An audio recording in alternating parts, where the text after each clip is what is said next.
হাটে গিয়ে গরু কিনে জিতবো কেমন? আপনার শুধু আসলে একটা কাজ করতে হবে ভাই, নারীর মন কিন্তু বোঝা যায় কিন্তু হার্টের ট্রেন্ড বোঝা সম্ভব না। গরু কিন্তু ভাই মানুষের কথা বোঝে, এটা জানেন। আর এখনকার জেনজি গরু এরা হচ্ছে ক্যামেরা ফ্রেন্ডলি, ক্যামেরা দেখলেই পোজ দেয়। ক্যামেরা দেখলেই পোজ দেয়। গরু কিন্তু শুধু এটা একটা কিন্তু প্রোডাক্ট না, এটা কিন্তু একটা পলিটিক্যাল টুল। ইন্ডিয়া যেমন আমাদের বন্যার পানি দিয়ে আমাদের লোকালয়ে ভাষায় দেয়, ঠিক তেমনি কিন্তু একসময় বন্যার পানির মতো গরু ছেড়ে দিয়ে আমাদের এই কৃষক, আমাদের খামারি এদেরকে কিন্তু ফিনান্সিয়ালি পঙ্গু করে দিয়েছিল। কবুতর বা হাঁসকে যেমন চোঙ্গা দিয়ে বা ফানেল দিয়ে পানি খাওয়ানো হয়, গরুকেও কিন্তু হাটে এরকম চোঙ্গা দিয়ে পানি খাওয়ানো হয়, খেয়ে পেটটা গোল গাল ভরপুর দেখানো হয়, যাতে নাদুস সদুস লাগে আরো বেশি। এক্স্যাক্টলি। মার্ক জাকারবার্গ বলেন, বিল গেটস বলেন, এলন মাস্ক বলেন, জ্যাক মা বলেন, সবাই কিন্তু টেক জায়ান্টরা এখন এগ্রিতে শিফট করছে তাদের বিজনেস। গরুর ব্যবসা কিন্তু ভাই এটা একটা কাঁচা টাকার ব্যবসা। শুধু গ্রাম থেকে গরু কিনলাম আর হাটে বিক্রি করলাম, এইটাই কিন্তু শুধু করলে হবে না, আমাদের একটা ইকোসিস্টেম ডেভেলপ করতে হবে। আমাদের এই টোটাল চামড়ার ইন্ডাস্ট্রিটাকে ইন্ডিয়ার হাতে তুলে দেওয়া হয়েছে। আপনি আমাকে চামড়ার একটা ভালো দাম দেন, আমি কথা দিচ্ছি সব ফ্যাক্টর অপরিবর্তিত রেখে গরুর মাংসের দাম 100 থেকে 150 টাকা কমানো সম্ভব।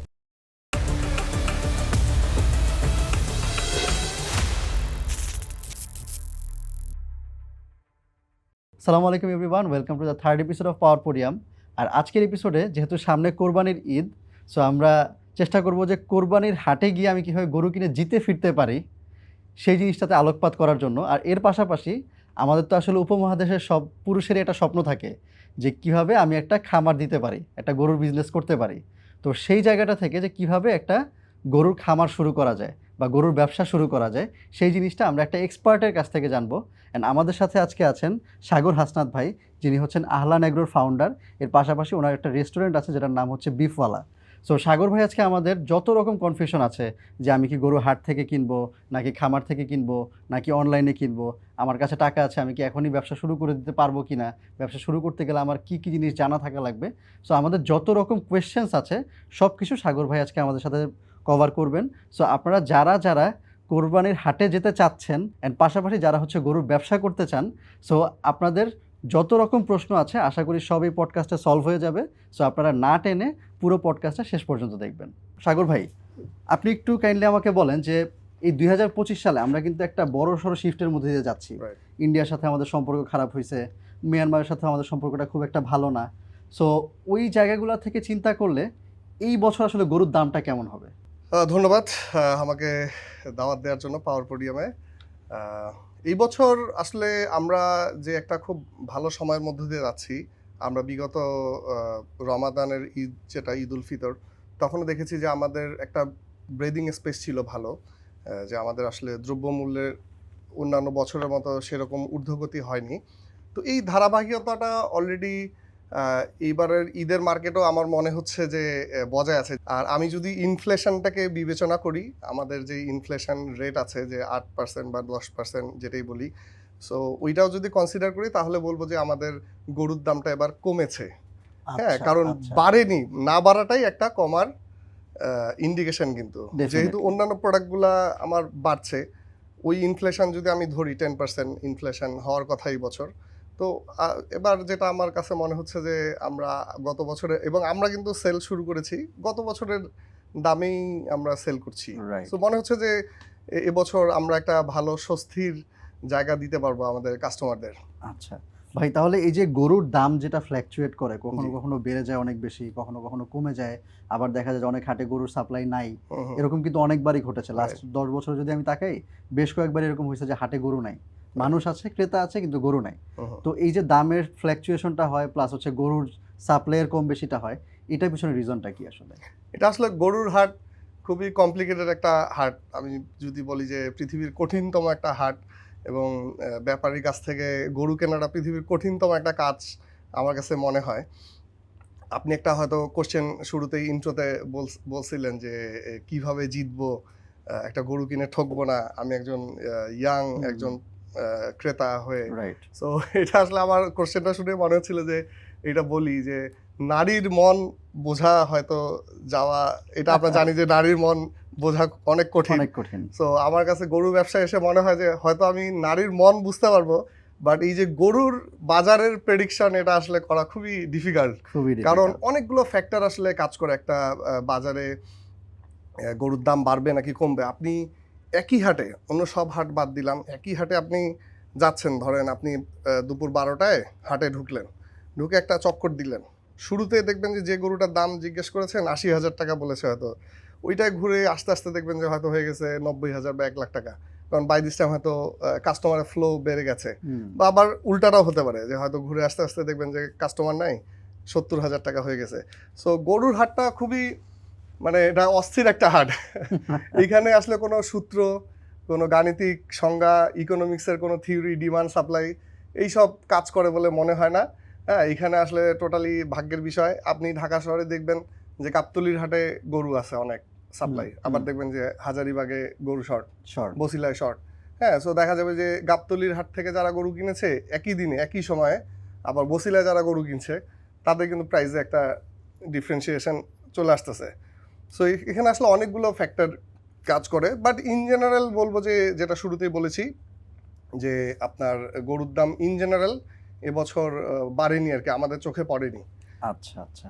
সো ভাই, এই যে হাটে যখন আমরা যাই, যে দেখা যায় যে আপনার হাটের কিন্তু কিছু জায়গা আছে, জি। লাইক ধরুন যে আমি যদি গাবতলী হাটের এক্সাম্পল দিই, আমার বাসার পাশেই গাবতলী হাট। তো ওইখানে হচ্ছে আপনার হাটে ঢোকার সময় রাস্তা যেটা থাকে, ওই রাস্তারই দুই পাশে হচ্ছে গরু নিয়ে দাঁড়ায় থাকে Right. কিছু ব্যাপারীরা। আবার ভেতরে বাঁশের যে জায়গাগুলো করা থাকে ওইখানেও কিন্তু গরু থাকে। বাট একটা মানে মিথ হইতে পারে এটা, বা আপনি এটা ভালো বলতে পারবেন আমাকে, যে রাস্তা থেকে যে গরুগুলা দাঁড়ায় থাকে তাদের ক্ষেত্রে দামটা একটু কম পাওয়া যায়, আর ভেতরে গেলে গরুর দাম বেশি। আবার কেউ কেউ বলে যারা ভিতরে বাঁচছে ওদের এখন বেচার ইচ্ছা নেই, যারা রাস্তায় নিয়ে আসছে ওদের এখন বেচার ইচ্ছা আছে, সো ওদের কাছ থেকে কেনা যাবে। সো এই জিনিসটা আসলে কতটুকু সত্যি, বা এই জিনিসটা আসলে কিভাবে বোঝা যায়? এটা তো আসলে ভাইয়া শুরুতেই বললাম যে আপনি ধরেন হাট দিয়ে যাচ্ছেন, শুরুতেই একই হাটে যাচ্ছেন, আপনি জিজ্ঞেস করে গিয়েছেন দাম, ঘুরে আস্তে আস্তে চেঞ্জ হয়ে যায়। আসলে হাটের মনটা বোঝা খুব ডিফিকাল্ট। হ্যাঁ, কারণ হচ্ছে যে হাটের মেকানিজমটা টোটালি ডিফারেন্ট। মানে ব্যাপারীরা তো পৃথিবীর সবচেয়ে চালাক লোকগুলোর একজন। গরু সেল করা ওয়ান অফ দ্য, মানে বলবো যে খুবই হাইয়েস্ট স্কিল লাগে একটা গরু সেল করতে। এবং আপনি দেখবেন যে গ্রামের কৃষক কিন্তু আগে একসময় হাটে আসতো গরু বিক্রি করতো, তার নিজের উৎপাদিত বা যে তৈরি করা যে গরুগুলো বিক্রি করতো, কিন্তু হাটে এসে কিন্তু তারা ওই গরুগুলো বিক্রি করতে পারছে না, কারণ এটা খুবই হাই স্কিলের একটা কাজ। ওরা সহজ সরল ওই দামাদামি করতে পারে না। তারা এসে দেখা যেত যে আপনার ওই যে ব্যাপারীর শরণাপন্ন হইতো, বা যাদের আমরা দালাল বলি যে সহজ বাংলা ভাষায়, সো ওদের দ্বারস্থ হইতো যে বাবা তুই আমার গরুটা একটু বিক্রি করে দিত। তো এখন কিন্তু যেটা আমরা দেখছি যে এখন আর আমরা তো গ্রামে হাট করি, গ্রামের হাটগুলা তো কৃষক আসে না, ওই ব্যাপারী যারা ওরা ওই বাড়ি থেকে গরুটা কিনে নিয়ে আসছে। হ্যাঁ, সো যে এই কারণে বললাম যে এটা খুবই হাই স্কিল একটা কাজ সেলস করা। আমরা সেলসটাকে খুব বেশি গুরুত্ব দিই না। হ্যাঁ, যে সেলসটা ভাবি যে অনেক ইজি, বিশেষ করে গরুর ইয়েটা। এবং আমরা কিন্তু এই যে ব্যাপারী বা দালাল বা এজেন্ট, এদেরকে একটু নিচু চোখে দেখার চেষ্টা আছে আমাদের সমাজে, এবং এদের কাজটাকে খুব নিচু চোখে দেখা হয় যে দালাল, গরুর দালাল। বাট এটা কিন্তু খুবই হাই স্কিল একটা কাজ। এবং আমি সেলসের যারা আছে, আমি এখানে অনেক কিছু শিখেছি আসলে এই হাটে এসে। এবং আপনি যদি গরু বার্গেন করে কিনতে পারবেন, তা আমি এটা বলি যে আপনি পৃথিবীর যে কোনো কিছু কিনতে পারবেন। আপনার জন্য বার্গেন করাটা খুব সহজ। এখানে আমরা কত নাটক সিনেমা করে যে গরু কিনি, 50 টাকা 100 টাকা নিয়ে এই টানা হেঁচড়া হয়, বাবা দে এইটা দে, তারপরে ভাই বানায় ছেলে বানায় ফেলে। তো যে জিনিসটা বলছিলাম যে খুবই হাই স্কিল লোকজন এই সেক্টরটাতে মানে তারা বিজনেস করে। সো তাদের কাছ থেকে আসলে মানে ভালো কম দামে জিনিস কিনে আনতে পারাটা খুব টাফ একটা জব। সো এইখানে আসলে কোনো থিওরি নাই যে বাইরে বের হয়ে আসতেছে বা ভিতরে যারা আছে তাদের দাম বেশি। এটা উল্টাটাও হতে পারে। হ্যাঁ, উল্টাটাও হতে পারে। আবার গরুর সাপ্লাই, ধরেন এক ব্যাপারী সে 10টা গরু নিয়ে এসেছে, তার 8টা সেল হয়ে গেছে, তো আর 2টা আছে, ঈদের এখনো 2 দিন বাকি, সে কিন্তু ওই 2টা গরুর দাম ছাড়তে চাবে না। আবার যার ধরেন 10টা গরু আছে, একটা সেল হয়েছে বা 2টা সেল হয়েছে, এখন 8-9টা গরু, সে কিন্তু চাবে যে একটু কম দামে হলেও ছেড়ে দিতে। সো এক একজনের স্টোরিটা এক এক রকম। এটা জেনারেলাইজ করা যাবে না যে ভাই সামনে থাকলে বেশি হবে, পিছনে থাকলে কম। মানে অনেকগুলো ফ্যাক্টর কাজ করে। এখানে আসলে যে আপনার আসলে লাকের যে ব্যাপারটা, এটা আসলে সাথে নিয়ে যেতে হবে। যদি আপনার লাক ভালো থাকে তবে আপনি কিনতে পারবেন। সো এর বাইরেও আসলে এই গেমগুলা, এটা তো আমাদের ট্রেডিশনাল একটা গেম, এর বাইরেও আমাদের কিছু প্যারালাল একটা ফেয়ার একটা মার্কেট তৈরি হচ্ছে, যেখানে আমি ধরেন এই গেমগুলাতে যাব না। এটা ইনশাল্লাহ আমাদের সামনে হয়তো আসবে যে লাইভ জি, ওয়েটে কেনা right. বেচা ওইটাতে বিষয়টা। তো ভাই আমরা ডেফিনেটলি আসবো, Exactly. ডেফিনেটলি আসবো। ভাই তাহলে এই যে ধরেন আমি একটা নতুন ক্রেতা, জি। আমি হাটে আমরা অনেকেই গেছি, সবাই কম Right. বেশি গেছে, বাট ওই যে দামাদামির যে জায়গাটা, যেটা আমাদের হয়তো বাবারা করতো, এখন আমরা করতেছি। সো এখন অ্যাজ আ নিউ বায়ার আমি যখন হাটে যাব, তখন আমার বার্গেনিং প্রসেসটা কি হবে, 1 নাম্বার। আর 2 নাম্বার হচ্ছে গিয়েছে গরুগুলো আসলে আমি দেখে বুঝবো কিভাবে যে এই গরুটা হচ্ছে সুস্থ গরু, এই গরুটা সুস্থ গরু না, এই গরুটা ইনজেকশন দেওয়া গরু হইতে পারে, বা এই গরুটা হচ্ছে ওষুধ খাওয়ায় মোটা করা হইতে পারে, বা হইতে পারে যে এই গরুটার কোনো একটা সমস্যা আছে। সো এই জিনিসগুলো আসলে চোখের দেখে কি বোঝার কোনো উপায় আছে? চোখের দেখা তো বোঝার ডেফিনেটলি উপায় আছে। আমরা তো চোখের মাপেই কিনি। কিন্তু ভাই এখন আপনি বছরে একবার হাটে যাচ্ছেন, একটা গরু কিনছেন। তো আসলে আপনি যতই স্টাডি করেন মানে Exactly. রিয়াল গেমটা আসলে ডিফারেন্ট।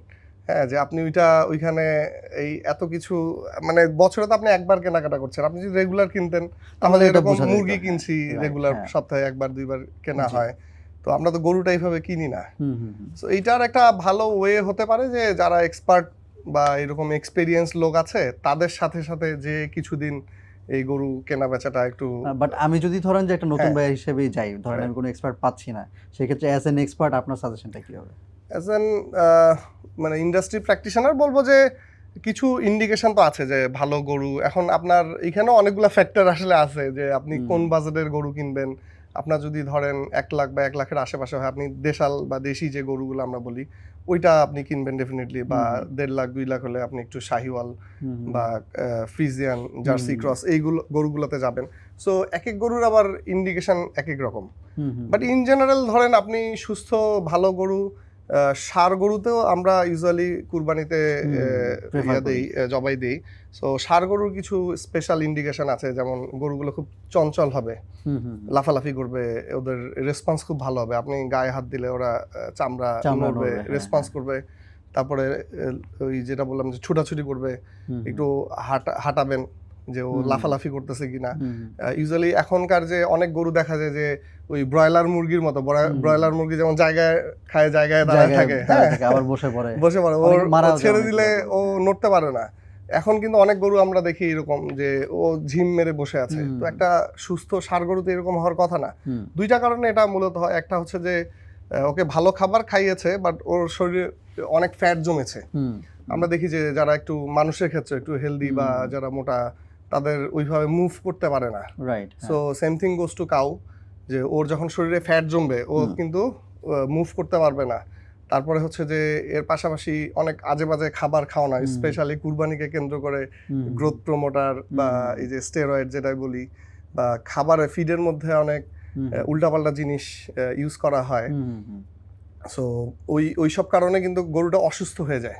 রাইট। হ্যাঁ, আমরা দেখি না পা ফুলে যায় মানুষের, জি। গরুর ক্ষেত্রেও সেম জিনিসটা করানো হয়। ওর কিডনিটা বিকল করে, ওর শরীরে পানি জমে। তো পা ফুললে যেমন ফুলা ফুলা লাগে, গরুর শরীরে এরকম ফুলা ফুলা লাগে। আর আমরা তো চাই যে একটু ফুলা ফাপা দেখতে সুন্দর নাদুস গরু কিনবো। সো এই ধরনের কিছু ম্যাল প্র্যাকটিস করা হয়। বাট ইন জেনারেল ষাঁড় গরু আপনার চঞ্চল হবে, আর খুব বেশি হেলদি গরু নিলে আপনার ওই যে চর্বি ফর্ম হওয়ার সম্ভাবনা থাকে। আর আপনি দেখবেন যে পেটটা একটু চাপা থাকবে, আপনার 6 প্যাক ফিগার বলি আমরা এটাকে। মানুষের যেমন পেটটা চাপা থাকবে বা কাঁধ চওড়া থাকবে, এটাকে স্বাস্থ্যকর বলি। গরুর ক্ষেত্রেও সেম, ওর পেটের যে অংশটা ওটা চাপা থাকবে একটু, আর হচ্ছে যে বুকের যে রিব যেটা আছে একটু ভিজিবল হবে, হ্যাঁ, যে দেখা যাবে আর কি। আর কুজের কোনো ব্যাপার স্যাপার কি আছে? কুচ তো এটা মানুষের, যেমন ধরেন কারো দাড়ি থাকে কারো দাড়ি থাকে না, গরুর এরকম কারো কুচ সুন্দর হয়, কারো ফ্ল্যাট কুচ থাকে, এটা ম্যাটার করে না। বা হচ্ছে ভাই ওই যে শিং দেখে কি বয়স আইডেন্টিফাই করা যায়? শিং দেখে বয়স আইডেন্টিফাই করা যায়, বাট বয়সের তো সবচেয়ে বড় ইন্ডিকেশন হচ্ছে যে দুইটা দাঁত থাকবে বড় বড়। তারপরে দেখেন যে ওই যে গরুর হাটে যখন যাই, দাঁত হোক আর না হোক, বলে যে ভাই বয়স হয়ে গেছে, এই দেখেন শিং দেখেন, বা কিছু একটা দেখে সে বুঝাইতে চায়। তো ওইটা আসলে এটা ভাইয়া আমি এই কিছুদিন আগে দাঁত চেনা শুরু করলাম আমার 5 বছরের খামারি জীবনে। এটা আমার দুর্বলতা বা ব্যর্থতা বলতে পারেন। বাট ওই খামারিরা বললাম না, এরা তো মানে ব্যাপারীরা পৃথিবীর খুবই চালাক লোকগুলা হয় খামারি, ব্যাপারী। সো ওরা এইরকম বলে ভাই হইছে দাঁত, একটা ছোট দাঁত, এটা একদম বড় বড় দুইটা দাঁত হবে নিচের অংশে। হ্যাঁ, ওইটা দেখে বোঝা যাবে। আমি এমন জিনিসও দেখছি যে আপনার মানে যেগুলো আসলে যে পরে যে দাঁত দুইটা উঠে হ্যাঁ হ্যাঁ এগুলো তো একটু হলদে টাইপের হয়, রাইট। তো ওইটাকে বানানোর জন্য দুধ দাঁতের মধ্যে একটু পোড়াই দিছে আর কি, যাতে হ্যাঁ, করে একটু হলুদ হলুদ ওইটা লাগে তো আর কি। আছেই। আবার ওই যে আমাদের এটা বলে, এটা ওই দাঁত ফাঁকা হওয়া বলে। হুম হুম হুম। দাঁত ফাঁকা হওয়া, এটা একটা টার্ম আছে আমাদের জি। এই গরুর। এই আচ্ছা, আমরা তো আচ্ছা। দাঁত দেখেই প্রায়োরিটি দেই। জি। তো বলে যে ভাই দাঁত হয় না, দাঁত ফাঁকা হয়েছে। তো দাঁত ফাঁকা হওয়া মানে কি, ওই দাঁত ফাঁকা হলে ওটা কিছুদিন পর পরে দাঁত হবে, মানে 2 হুম। বছর তার হয়ে গেছে। বয়স হয়ে গেছে। হ্যাঁ, বা দাঁত নড়তেছে বলে। তো জি। এইটা করে কি, অনেকে নাকি শুনছে যে হাতুড়ি দিয়ে বাড়ি দিয়ে নিয়ে আসে, নিয়ে এসে বলে এই দেখেন এই যে দাঁত নড়তেছে। আসলে কিন্তু ওর বয়স হয় নাই। বয়স তো ছোট গরুগুলোর ক্ষেত্রে এই রিস্কটা থাকে, যেটা ধরেন বিলো 1 লাখ ট্রু। বা 1 লাখের আশেপাশে যে গরুগুলা, এটা দেখবেন যে দাঁতের ফ্যাক্টরটা থাকে। এবং আমরা মার্কেট প্র্যাকটিসে দেখেছি যে মোটামুটি 80-90% ছোট গরুগুলো, যেটা 1 লাখের নিচে দাঁত হয় না, মানে অদাঁত গরু যেটা। ট্রু। আর কিছু গরু যেটা দাঁত হয়, এটা আবার প্রাইসটা বেশি থাকে, হুম। অনেক বেশি থাকে। সো মানে এইটাও এগেইন হয়তো সামনে আসবে যে খামার বা এই যে হাটের হুম হুম হুম। দামের পার্থক্যগুলোর কারণগুলো কি কি। Right, so right. এটা একটা one of the biggest reason যে আমরা তো এই জিনিসগুলো ইনশিওর করে কিনি খামারে। এই জিনিসগুলা হুম। তো যখন আপনার একটা 2 দাঁতের গরু হুম। আর একটা দাঁতবিহীন গরু, দুইটার দাম কখনো দাম সেম সেম হবে হয় না। না, দেখা So যায় এটা গায়ে আপনার গোতরে বড় হয়ে গেছে বাট এনশিওর করে নিতে হবে যে দাঁত হয়েছে কিনা। রাইট। কারণ আপনি আসলে বুঝবেন, আমরা বুঝতে পারি এখন যে দাঁত ফাঁকা হওয়া বা দাঁত ওই নড়ছে, তার মানে ওটা 2 বছর হয়েছে। বাট বিইং এ লেমম্যান, এটা আমাদের আসলে দাঁতটা দেখি বড় বড় 2টা দাঁত থাকবে। হুম, হুম, হুম। হ্যাঁ, 2টা দাঁত থাকবে, ওই 2টা দাঁত দেখে আমাদের নিতে হবে যে এটা বাট মানে 2 যে বছর। শিং দেখে কি শিং দেখে বোঝার উপায় আছে, সার্কেল হয় প্রত্যেকটা বছর গেলে, হুম, হুম, শিং একটা করে সার্কেল হয়, একটা গোল। আচ্ছা আচ্ছা। হ্যাঁ, তো এটা দেখেও বোঝা যায়। বাট এটা আসলে বছরে একবার গরু কিনতে যে সেটাই, এই জিনিসটা বোঝাটা খুবই টাফ। আবার অনেক গরু তো শিং মনে হয় বড় হয় হ্যাঁ না। এক্স্যাক্টলি, ওই যেটা বললাম, মানুষের ক্ষেত্রে যেমন অনেকের দাড়ি হয়, কারো Exactly, দাড়ি হয় না, হ্যাঁ, সেটাই। গরুর ক্ষেত্রে ওটা মুন্ডি গরু বলে, হ্যাঁ হ্যাঁ যেটা শিং নাই। হ্যাঁ। ওটা জন্মগতভাবেই ওর শিং হয় না। আবার আচ্ছা, কিছু আচ্ছা। গরুর তো অনেক সুন্দর সুন্দর বড় শিং আছে। রাইট। ভাই এই যে এই ক্ষেত্রে আবার যে- কুরবানির গরু ভাই, যেহেতু রিলেভেন্ট শিং এর প্রশ্নটা আসলোই, হুম, কুরবানির গরুর ক্ষেত্রে কিন্তু দামটা ভেরি করে গরুর চেহারা বা লুকের উপর। হুম, ধরেন আপনি একটা শ্যামলা রঙের বা একটা অ্যাশ কালারের গরু, আবার একটা সুন্দর 2 শিং আছে, লাল 2 দাঁতের কালার। লাল টকটকে একটা গরু, দুইটার প্রাইস কিন্তু কখনো সেম হবে না। রাইট। সো ডিফারেন্ট দুইটার প্রাইস, ওজন হয়তো একই, হুম, বা হয়তো ওই গরুটারই বেশি মাংস হচ্ছে। আপনি ওই লাল গরুটার দেখবেন যে সবাই একটু লাল গরু খুঁজে, শিংওয়ালা সুন্দর দেখতে কুজ আছে, সুন্দর, হ্যাঁ। সুন্দর একটু গ্ল্যামার খুঁজে মানুষ Right. এই কুরবানির গরুতে। সো ওই প্রাইসটাও কিন্তু ওই দুইটার আলাদা হয়, শিংয়ের Right. Got প্রেজেন্সের it. কারণেও। আচ্ছা আচ্ছা। সো ভাই মানে হাটে আবার একরকম গরু দেখা যায় যেগুলো আসলে সাইজে অনেক লম্বা হয়, অনেক বড় জি। হয়, বাট ওইগুলার আসলে দামটা ইউজুয়ালি কমই হয়। হুম, হুম। অ্যান্ড ওইটা হচ্ছে গিয়ে যে আপনার দেখা যায় যে কোরবানি হওয়ার পরে ওই গরুটা থেকে আসলে খুব বেশি মাংস হয় না, যেটাকে বেসিক্যালি আমরা ক্রস গরু বলি, হুম। ক্রস গরু। সো মানে এই ক্রস গরু কনসেপ্টটা কি অ্যাকচুয়ালি, আর হচ্ছে যে মানে এটা আসলে দেখে চেনার উপায়টা কি? আসলে ভাইয়া এখানে এটা অনেক বড় একটা সাবজেক্ট বা ম্যাটার অফ ডিসকাশন। এখন যে আমরা দেশি বলছি যে 100% দেশি গরু, জি। এই জিনিসটা এখন একটা মিথের পর্যায়ে গেছে। আমরা কিন্তু 100% দেশি গরু বলি না এখন। কারণ কি, এখন হচ্ছে আপনার ন্যাচারাল মেটিংটা হয় না, যে একটা ষাঁড় গরুর সাথে একটা ফিমেল গরুর মেটিং এর মাধ্যমে যে জেনারেশন ডেভেলপ হওয়া, এটা কিন্তু হচ্ছে না। এখন হয় কি, আর্টিফিশিয়াল সিমেন দিয়ে জেনারেশন ডেভেলপ করা হয়। তো যখন আর্টিফিশিয়াল সিমেন দেওয়া হয় একটা গাভীতে, ওইটা কিন্তু আমার ওই লোকাল ব্রিডের সিমেন দেওয়া হচ্ছে না, ওইটাতে দেওয়া হচ্ছে ওই আইদার জার্সি, মানে যেটা আমরা ক্রস বলতেছি, মানে জার্সি গরুর সিমেন বা শাহিওয়াল, সিন্ধি, এইসব উন্নত জাতের গরুর বীজ কিন্তু দেয়া হচ্ছে। তো দিয়ে কি হচ্ছে, ক্রস হয়ে যাচ্ছে সবগুলাই দেশি গরুর সাথে। আপনি যখন একটা বিদেশি গরুর সিমেন দিবেন, তখন এটা ফার্স্ট জেনারেশন যেটা হবে ওইটা কিন্তু ক্রস গরু হবে, সবগুলাই ক্রস হয়ে যাচ্ছে। তো এটা ম্যাটার থিং ইজ যে আপনি ডমিনেন্ট ব্রিড কোনটা। আমরা এই জন্য দেশাল বলছি, দেশাল গরুগুলা, যে এইটাতে হয়তো 15% বিদেশি গরুর ব্রিড আছে। মানে প্রথম যে জেনারেশনটা হবে আপনার দেশি গরুর সাথে বিদেশি গরুর, এটা হয়তো লেটস সে 15% হবে। এরপর ওইটা থেকে যদি আরো বীজ দেন, হয়তো ওইটা 30%, 40%, এইভাবে আসলে ডেভেলপ হয়। সো দেশি গরু বা যে দেশাল গরু বলে এখন যে জিনিসটা এক্সিস্ট করে, এটা সবই আসলে ক্রস গরু। এখন হচ্ছে যে আপনি কোনটা ডমিনেন্ট, দেশি গরুর ব্রিডটা ডমিনেন্ট নাকি যে জার্সি গরু বা ফ্রিজিয়ান। আমি ক্রস গরু বলতে বুঝেছি, আপনি হয়তো ফ্রিজিয়ান গরুগুলাকে মিন করছেন, যে বড় বড় যে বোল্ডার গরু যেটা বলি, হ্যাঁ লম্বা চওড়া হয় ঠিকই, বাট ওইটা ভাইয়া ওইটার ব্রিডটাই এরকম। এই জন্যই আমাদের বাংলাদেশে আসলে ওই ব্রিডটাকে বেশি প্রেফার করা হয়, কারণ জার্সি গরু মিট এবং দুধ এটার ইল্ড সবচেয়ে বেশি। আচ্ছা। এবং এটা খুব দ্রুত বাড়ে। আমাদের দেশি গরু যদি ধরেন 1 মাসে 15 কেজি লাইভ ওয়েট বাড়ে, একটা জার্সি গরু 30 কেজি 40 কেজি পর্যন্ত কিন্তু বাড়ে একই পরিমাণ বা কাছাকাছি খাবার দিয়ে। ইল্ডটা ভালো। আচ্ছা। হ্যাঁ, রেজাল্ট ভালো পাওয়া যায়। ধরেন একই খাবার আপনি 5,000 টাকা 7,000 টাকা খরচ করে যদি 7 কেজি মাংস পান আর যদি 20 কেজি মাংস পান, আপনি কোনটা প্রেফার করবেন? ডেফিনেটলি তো 20 কেজিটা প্রেফার। সো ওই ক্রস গরুগুলা কিন্তু হচ্ছে ওইটার ব্রিডটাই এরকম। এটা ভাইয়া ওরা খুব দ্রুত বাড়ে। যেমন ধরেন আমরা বাঙালি বা ইউরোপিয়ান মানুষ, আমরা ধরেন আমাদের এভারেজ হাইট 5 ফুট 7-8, ইউরোপিয়ানদের 6 অ্যাবভ। হ্যাঁ, সো ওই মানে গরুর ক্ষেত্রে সেম। আমাদের দেশি গরুগুলা জেনেটিক্যালি ছোট ভাইয়া, ছোট হয়। আর হচ্ছে ফ্রিজিয়ান বা জার্সি গুলা এটা হচ্ছে জেনেটিক্যালি এটা বড়। সো মানে জার্সি গরু মানেই বা ক্রস গরু মানেই যে মাংস খারাপ, ব্যাপারটা এরকম না। থিং ইজ আমরা ওকে কি খাওয়াচ্ছি বা গরুটা কি খেয়ে বড় হয়েছে ভাইয়া। আমরা মানুষের ক্ষেত্রেও যদি আমি আসলে মানুষের এক্সাম্পল কেন টানছি বোঝার সুবিধার জন্য, আমি সেদিন একটা লেখা দিয়েছি যে আসলে ভাইয়া গরু কিন্তু oldest friend of human being. হ্যাঁ, এবং গরু প্রাগৈতিহাসিক যুগ ধরে কিন্তু আমাদের মানুষের সাথে আছে এবং গরু কিন্তু মানুষের ভাষা বুঝে।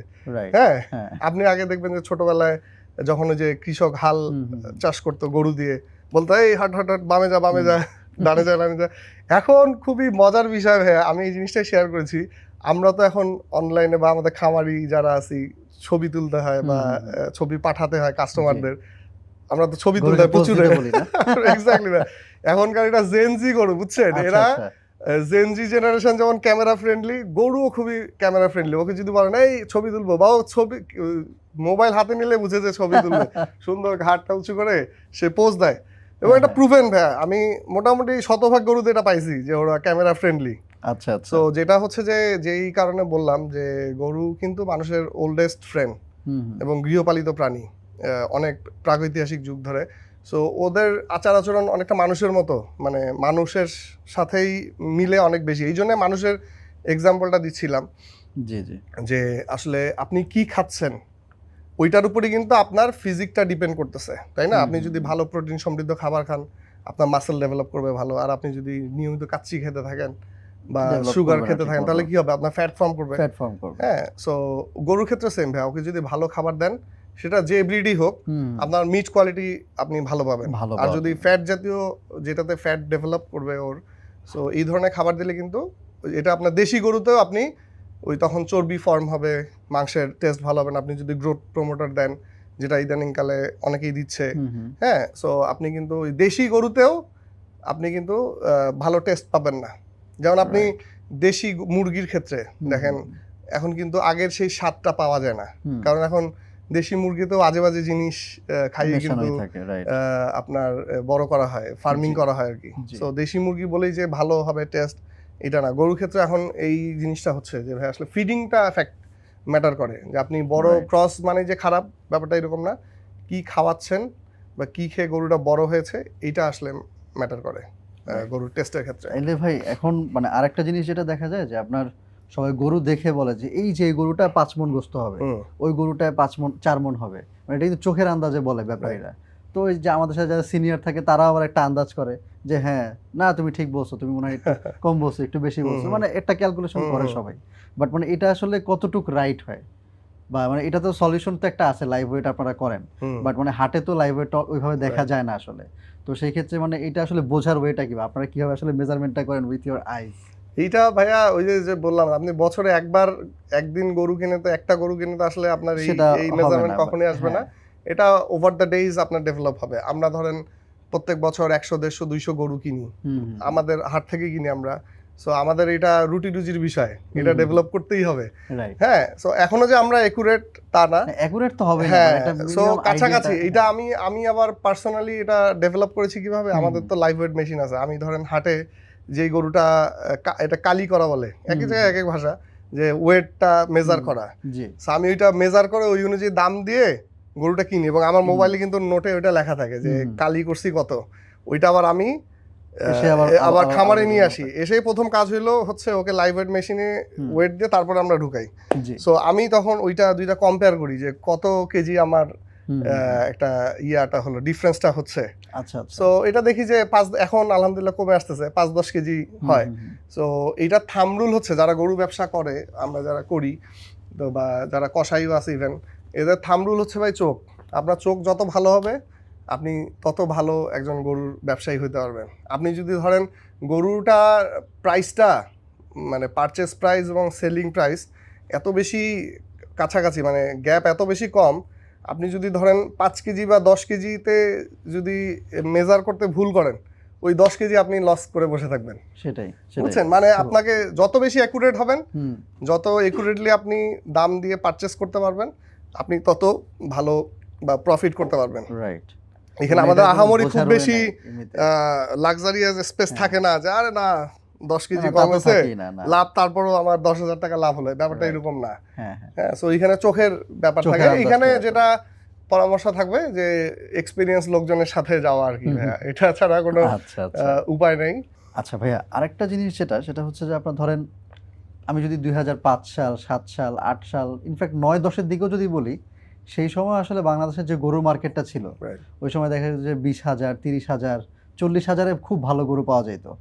বাট সেটা যখন 2010-এর পর থেকে আমরা যদি তাকাই, আপনি দেখবেন যে একটা মানে বড় সড়ো ধরনের শিফট আসছে। প্রত্যেক বছরই যেই লোকটা হচ্ছে আগে 40,000 টাকায় গরু কিনতো, সেই লোকটা হয়তো বা 2011 সালে তার বাজেটটা 50 করছে। যে দেখতেছে কোরবানির হাটে গেলে ব্যাপারীরা বলতেছে ভাই 50,000 টাকা নিয়ে আসছেন, এটা দিয়ে একটা খাসি পাইতেন আপনি। পরের বছর সে 60,000 টাকা নিয়ে গেছে, আবারও একই কথা, ভাই এটা দিয়ে একটা খাসিও পাবেন না আপনি। তারপরে বছর গেছে আবারও সেম কথা। সো এখন এমন একটা অবস্থা দাঁড়াইছে লাস্ট 2-3 বছরে যে আপনার 1 লাখ টাকার নিচে গেলেই মানুষ বলতেছে ভাই আপনি একটা খাসি পাবেন, আপনি এটা গরু কিনতে আসছেন কেন? তো আপনি চিন্তা করেন যে একটা সময় আমি 40,000, 30,000 টাকা দিয়ে ভালো গরু পাইতাম, সেখানে আমি এখন 1 লাখ টাকা নিয়ে গেলেও ভালো গরু পাচ্ছি না। তো এই যে গরুর দামটা যে এত বাড়তি বাংলাদেশে, এটা কিন্তু আমি যদি বলি যে ভাই সাউথ এশিয়ার দিকে যদি আপনি তাকান, আপনি কিন্তু কোথাও আসলে এত বেশি দাম দেখতে পাবেন না। এটা আমার বিশ্বাস, আপনি এটা আমার চেয়ে আরো ভালো জানবেন। সো এই ক্ষেত্রে মানে বাংলাদেশের এই মার্কেটটা আসলে কন্ট্রোল করে কি, বা এই যে বাংলাদেশের যে দামটা মানে কম্পারেটিভলি এত বাড়তি, এটা হওয়ার কারণটা কি? এখানে ভাইয়া প্রথম যে অংশটা ওইটাতে একটু ডিফার করব বা হয়তো আমি ইনপুট দিব, যে যেটা হচ্ছে যে দাম যে বাড়তে, আপনি 2005 সালের কথা বললেন বা 25 সালে, এখন 20 বছর, কিন্তু 2005 সালে আমরা যে টাকা একটা জুতা কিনেছি ওই টাকায় কি আমরা এখন একদমই না জুতা কিনতে পারি? সো একটা নরমাল ইনফ্লেশন রেট তো আছে, সেটা তো আছে, বাট এর বাইরে আপনার অবজারভেশনটা ঠিক। আমরা 2012-13 পর থেকে কিন্তু একটা উলম্বিক একটা ইনফ্লেশন হয়েছে, মানে খুব র্যাপিড ইনফ্লেশন, যেটা আনইউজুয়াল, যে 100%, 150% প্রাইস বেড়েছে। সো এটা 2012-13 পর থেকে এটা হয়েছে। তো আপনি যেহেতু জানেন যে ভাই আমরা জিওগ্রাফিক্যালি এমন একটা জোনে আছি যেখানে একটা খাবার আসলে এটা শুধু নিছক খাবার না, বা একটা প্রাণী, নিছক প্রাণী না, এটা কিন্তু একটা পলিটিক্যাল টুল এই অঞ্চলে। হ্যাঁ, আমাদের এখানে গরু পলিটিক্স একটা বড় একটা পলিটিক্সের রূপান্তরিত হয়েছে আমাদের এই জোনটাতে। হ্যাঁ, কিভাবে ভাই? সো আমাদের এই যে আমাদের বাংলাদেশের গরু, তো এটা তো একটা কমন জোন ছিল, একটা এরিয়া ছিল আমাদের উপমহাদেশ যদি সাবকন্টিনেন্ট বলি। এখানে খুব ভালো ভালো ব্রিড কিন্তু আছে, আমাদের গির আছে, আমাদের শাহিওয়াল, এগুলো কিন্তু নেটিভ ব্রিড আমাদের এই সাবকন্টিনেন্টের। সো এটা কিন্তু একটা ফ্রি ফ্লো ছিল ভাইয়া, এবং যে কোনো প্রোডাক্টই, এটা তো আপনি যদি ফ্রি ফ্লো থাকে, ওইটা কিন্তু ধরেন যে জায়গায় চাহিদা কম ওই জায়গা থেকে জিনিসটা আরেক জায়গায়, যে জায়গায় চাহিদা বেশি ওই জায়গায় কিন্তু শিফট করবে। সো এটাই ন্যাচারাল ফ্লো ছিল একটা আমাদের এই সাবকন্টিনেন্টে। ধরেন ইন্ডিয়াতে তারা গরুর চাহিদা কম ছিল, ওই গরুটা আমাদের হয়তো বাংলাদেশে আসতেছে, পাকিস্তানে আসতেছে। বাট এরপরে 12-13 পর থেকে আমরা দেখলাম যে এইটাতেই একটা পলিটিক্স শুরু হয়ে গেল। হ্যাঁ, এবং বিভিন্ন এমবার্গো দেওয়া, যে গরু ঢোকা যাবে না। আবার ধরেন হুট করে আমরা খামারিরা, ঠিক আছে, বা আমাদের যারা চাষি কৃষক সবাই আমরা ঠিক আছে প্রিপারেশন নিলাম যে না, ইন্ডিয়ান গরু আসবে না, আমরা নিজেরা ডেভেলপ করি। আমরা ডেভেলপ করলাম, ঈদের প্রস্তুতি নিলাম। এই সময় থেকে হুট করে বন্যার পানির মতো, বন্যার পানি যেভাবে ছেড়ে দেওয়া হয় ওইভাবে গরু ছেড়ে দেওয়া হলো, এবং মার্কেট সয়লাভ করে আমাদের যে কৃষক যারা এই 1 বছর ধরে 2 বছর ধরে প্রস্তুতি নিয়েছে যে প্রাইসে, ওইটা দেখা যাচ্ছে যে তারা ওই কাঙ্ক্ষিত দামটা কিন্তু পাচ্ছে না। সো এইখানে আমাদের এই জোনটায় এটা একটা বড় রোল প্লে করেছে, বিশেষ করে এই 12-13 পর থেকে। আপনি জানেন যে গরু পলিটিক্স খুবই একটা র্যাম্পেন্ট একটা সাবজেক্ট আমাদের এই উপমহাদেশের এই পলিটিক্সে। সো এটা একটা বড় ফ্যাক্টর ভাইয়া, এখনো এটা একটা বড় ফ্যাক্টর। গরুর খাওয়ার অপরাধে একটা মানুষকে পিটায় মারা হয় 2025 সালে, হ্যাঁ, একটা খাওয়ার অপরাধে। সো এটা আসলে চিন্তা করা যায় না। সো এইটা কত বড় একটা পলিটিক্যাল টুল হুম হুম এই জোনের জন্য, এটা আপনি বুঝতে পারছেন। আর আমাদের দেশে কিছু স্পেসিফিক কারণ আছে। আপনি জাস্ট নর্মাল ইকোনমিক্সের ডিমান্ড সাপ্লাই থিওরি, আমাদের এখানে ডিমান্ডটা বেশি, অনেক বেশি। সো আমাদের এখানে সাপ্লাইটা কম। আর এমনিতে ইন জেনারেল অনেক তো ফ্যাক্টর আছে, যে আমরা সবাই জানি যে গরুর খাবারের দামটা আমাদের বেশি, আমাদের চারণ ভূমিটা কম। ইন্ডিয়া বা পাকিস্তানে যেরকম অনেক বড় স্পেস আছে, ওরা ছেড়ে পালতে পারে, আমাদের দেশে কিন্তু ওই লাক্সারিটা নেই। আমরা ওয়ার্ল্ডের সবচেয়ে ঘনবসতিপূর্ণ একটা দেশ, তাই না? সো আমাদের এখানে ওপেন ফিল্ড কিন্তু ওইরকম নাই। এবং আমাদের এখন কিন্তু মোটামুটি গ্রামেও, আগে যেখানে একটা গরুর প্রোডাকশন কস্ট ছিল 0 টাকা, আপনার বাড়ির গাভী ওইটার বাছুর হতো, কিচেন ওয়েস্টেজ যেটা ওই যে ফ্যান, তারপরে ছোকলা বিভিন্ন সবজির ওইটা খাইতো, তারপরে বাড়ির খড়, উঠানের যে ঘাস, এটা খেয়ে কিন্তু একটা গরু বড় হতো। রাইট। বাট এখন কিন্তু ওই জায়গাটা আর নাই। এখন ইভেন গ্রামেও ফার্মিংয়ের মাধ্যমে গরু ডেভেলপ করা হচ্ছে। হ্যাঁ, কারণ হচ্ছে যে আমাদের চারণভূমিটা কমে আসছে। তারপরে ওই রকম ছোট স্কেলে 1-2টা গরু করে কিন্তু ওই মানুষ টাকার মুখটা দেখছে না। আর যেটা একটু আমি টাচ দিয়েছি, যে এখন কিন্তু ধরেন আগে একটা কৃষক, সে এরকম 0 প্রোডাকশন খরচে একটা গরু ডেভেলপ করলো, ধরেন করে তার টাকার দরকার, সে কিন্তু ওই গরুটা বিক্রি করছে, ধরেন হাটে যায়। আগে একটা সময় একটা কথা ছিল যে হাট পড়ে গেছে, ঢাকাতেও এটা হয়, অনেকে কিন্তু এই আলু পোড়ার অপেক্ষায় থাকে, শেষ রাতে আরে চাঁদ রাতে হাট পড়ে যাবে। তো গ্রামের হাটেও এরকম একটা টার্ম আছে যে হাট পড়ে গেছে, আজকে ইয়া নাই, কাস্টমার নাই, পানির দামে সব গরু চলে যেতেছে। সো হাট পড়ে গেলেও দেখা যেত যে ওরা কিন্তু ওই গরুটা ছেড়ে দিয়ে চলে আসতো, 10,000 হোক 20,000 হোক, ওই 20,000 টাকা সেল করলে কিন্তু তার ওই 20,000 টাকায় প্রফিট হইতো, কারণ তার তো প্রোডাকশন খরচ 0। এখন যেটা হচ্ছে যে ভাইয়া, এখন এই যে গ্রামেও তার কিন্তু একটা প্রোডাকশন খরচ হয়ে যাচ্ছে, কারণ ওই যে ক্রস ব্রিড একটা পার্ট। আপনি আগে আমাদের ছিল নেটিভ ব্রিড, এটার আমাদের আবহাওয়ার সাথে কিন্তু এরা অ্যাডপ্ট করতে পারতো এবং তাদের স্পেশাল কেয়ার লাগতো না। এখন আপনি যখন ওইটাতে ফ্রিজিয়ানের বীজ দিচ্ছেন একটা দেশি গরুতে, ওইটার যে বাচ্চা হচ্ছে, ও তো ধরেন এই আমাদের হিউমিড ওয়েদার, এরকম হট টেম্পারেচার সে নিতে পারতেছে না। তার কি করতে হচ্ছে, যে একটা ফ্যান দিতে হচ্ছে, তাকে 2-3 বার গোসল করাতে হচ্ছে, একটা মোটর নিতে হচ্ছে, কারেন্টের লাইন নিতে হচ্ছে। ধরেন গ্রামের কৃষক, যার আগে কারেন্ট ছিল না, তার এই প্রোডাকশন খরচগুলো কিন্তু অ্যাড হচ্ছে। হ্যাঁ, তাকে একটু ভালো খাবার দিতে হচ্ছে। আগে যেমন ওই যে খড়কুটা এগুলো দিয়ে গরু ডেভেলপ করতে, এখন কিন্তু একটা ভালো ব্রিডের গরু, ওকে তো এই নর্মাল খাবার দিলে হবে না, ওকে ভুসি কিনে খাওয়াতে হবে, নেপিয়ার ঘাস দিতে হবে, ভুট্টা খাওয়াতে হবে। সো তার একটা প্রোডাকশন খরচ হচ্ছে। আরেকটা যেটা হয়েছে যে এই আমাদের সাপ্লাই চেনে, যেটা কিছুক্ষণ আগে বলেছিলাম, আরেকটা লেয়ার অ্যাড হয়েছে কিন্তু। এই যে ব্যাপারী বলি বা এই যে দালাল বলি বা এজেন্ট বলি, যেটাই বলি, তারা কিন্তু মিডলম্যান, এটা কিন্তু এটা আমার সাপ্লাই চেনের পার্ট। এটাকে নেগেটিভলি দেখার সুযোগ নাই, কারণ কৃষক আর হাটে আসতেছে না। তারা হচ্ছে ওই গ্রামের কৃষককে বা ওই যে গ্রামের যে ব্যাপারী আছে যে হাটে বিক্রি করে, তার কাছে সে সেল করে দিচ্ছে। হ্যাঁ, দিচ্ছে যে বাবা তুমি বিক্রি করে টাকা দিও, বা ও কিনে নিয়ে যাচ্ছে ওর কাছ থেকে। এই যে আরেকটা হ্যান্ড যুক্ত হইলো। সো কৃষক করছে কি, ও কিন্তু একটা বেস প্রাইস ধরে সেল করতেছে, যে ওর এই গরুটা 50,000 টাকা প্রোডাকশন খরচ হয়েছে, 2 বছর ছিল, আর এইটা এখন সে 55 বা 60,000 টাকা বিক্রি করলো। এখন ওই যে ব্যাপারী যে হচ্ছে 55,000 টাকা ওর কাছ থেকে কিনলো, সে তো হাটে যাচ্ছে, সে হাটে যেয়ে কি ওই গরুটা 50,000-এ বিক্রি করবে? ধরেন হাট পড়ে গেল, ওই গরুটার ওই 50,000-এ দিয়ে চলে আসবে না কিন্তু। আর এখন যেটা হয়েছে, যে কৃষক কিন্তু একটা গরু নিয়ে যাইতো হাটে, ওইটা সে নিয়ে আসতে চাইতো না কেন, যে ওইটা আবার গাড়ি ভাড়া করো, নিয়ে আসো, আনলে আরো 2-3 হাজার টাকা লস। তো ওই যে ব্যাপারী, ও তো একটা গরু কিনতেছে না, সে আরো 5টা-10টা গরু নিয়ে সে হাটে যাচ্ছে, এবং তার এখন নিজস্ব একটা ভেহিকেল আছে, ওই যে ভটভটি বা নসিমন যেটা বলি আমরা, ওই ভটভটি নসিমনে করে সে গরুগুলা নিয়ে আসতেছে। একটা গরু ট্রান্সপোর্ট খরচ তার বড়জোর 100 টাকা।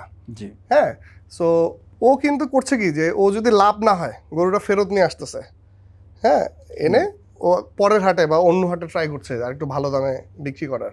সো দেখা যেত যে আগে যেটা আমরা 0 কস্টে যে প্রোডাকশন খরচ ছিল, খুব অল্প দামে যেটা আমরা কিনতে পারতাম, ওইটা কিন্তু আমাদের একটা ভালো দাম দিয়ে কিনতে হচ্ছে। হ্যাঁ, সো এইটা একটা one of the biggest reason যে আমাদের এই গরুর দামটা বেশি হওয়ার। আমাদের এই যে চারণভূমি কম, আমাদের যেহেতু ঘাস প্রোডাকশনটা কম, আমাদের তো ধান গম এগুলোই চাষ আবাদ করতে হয়, মানুষের খাবার, আবার গরুর খাবার দিব কোত্থেকে? হ্যাঁ, সো এইগুলা অনেকগুলা ফ্যাক্টর আছে।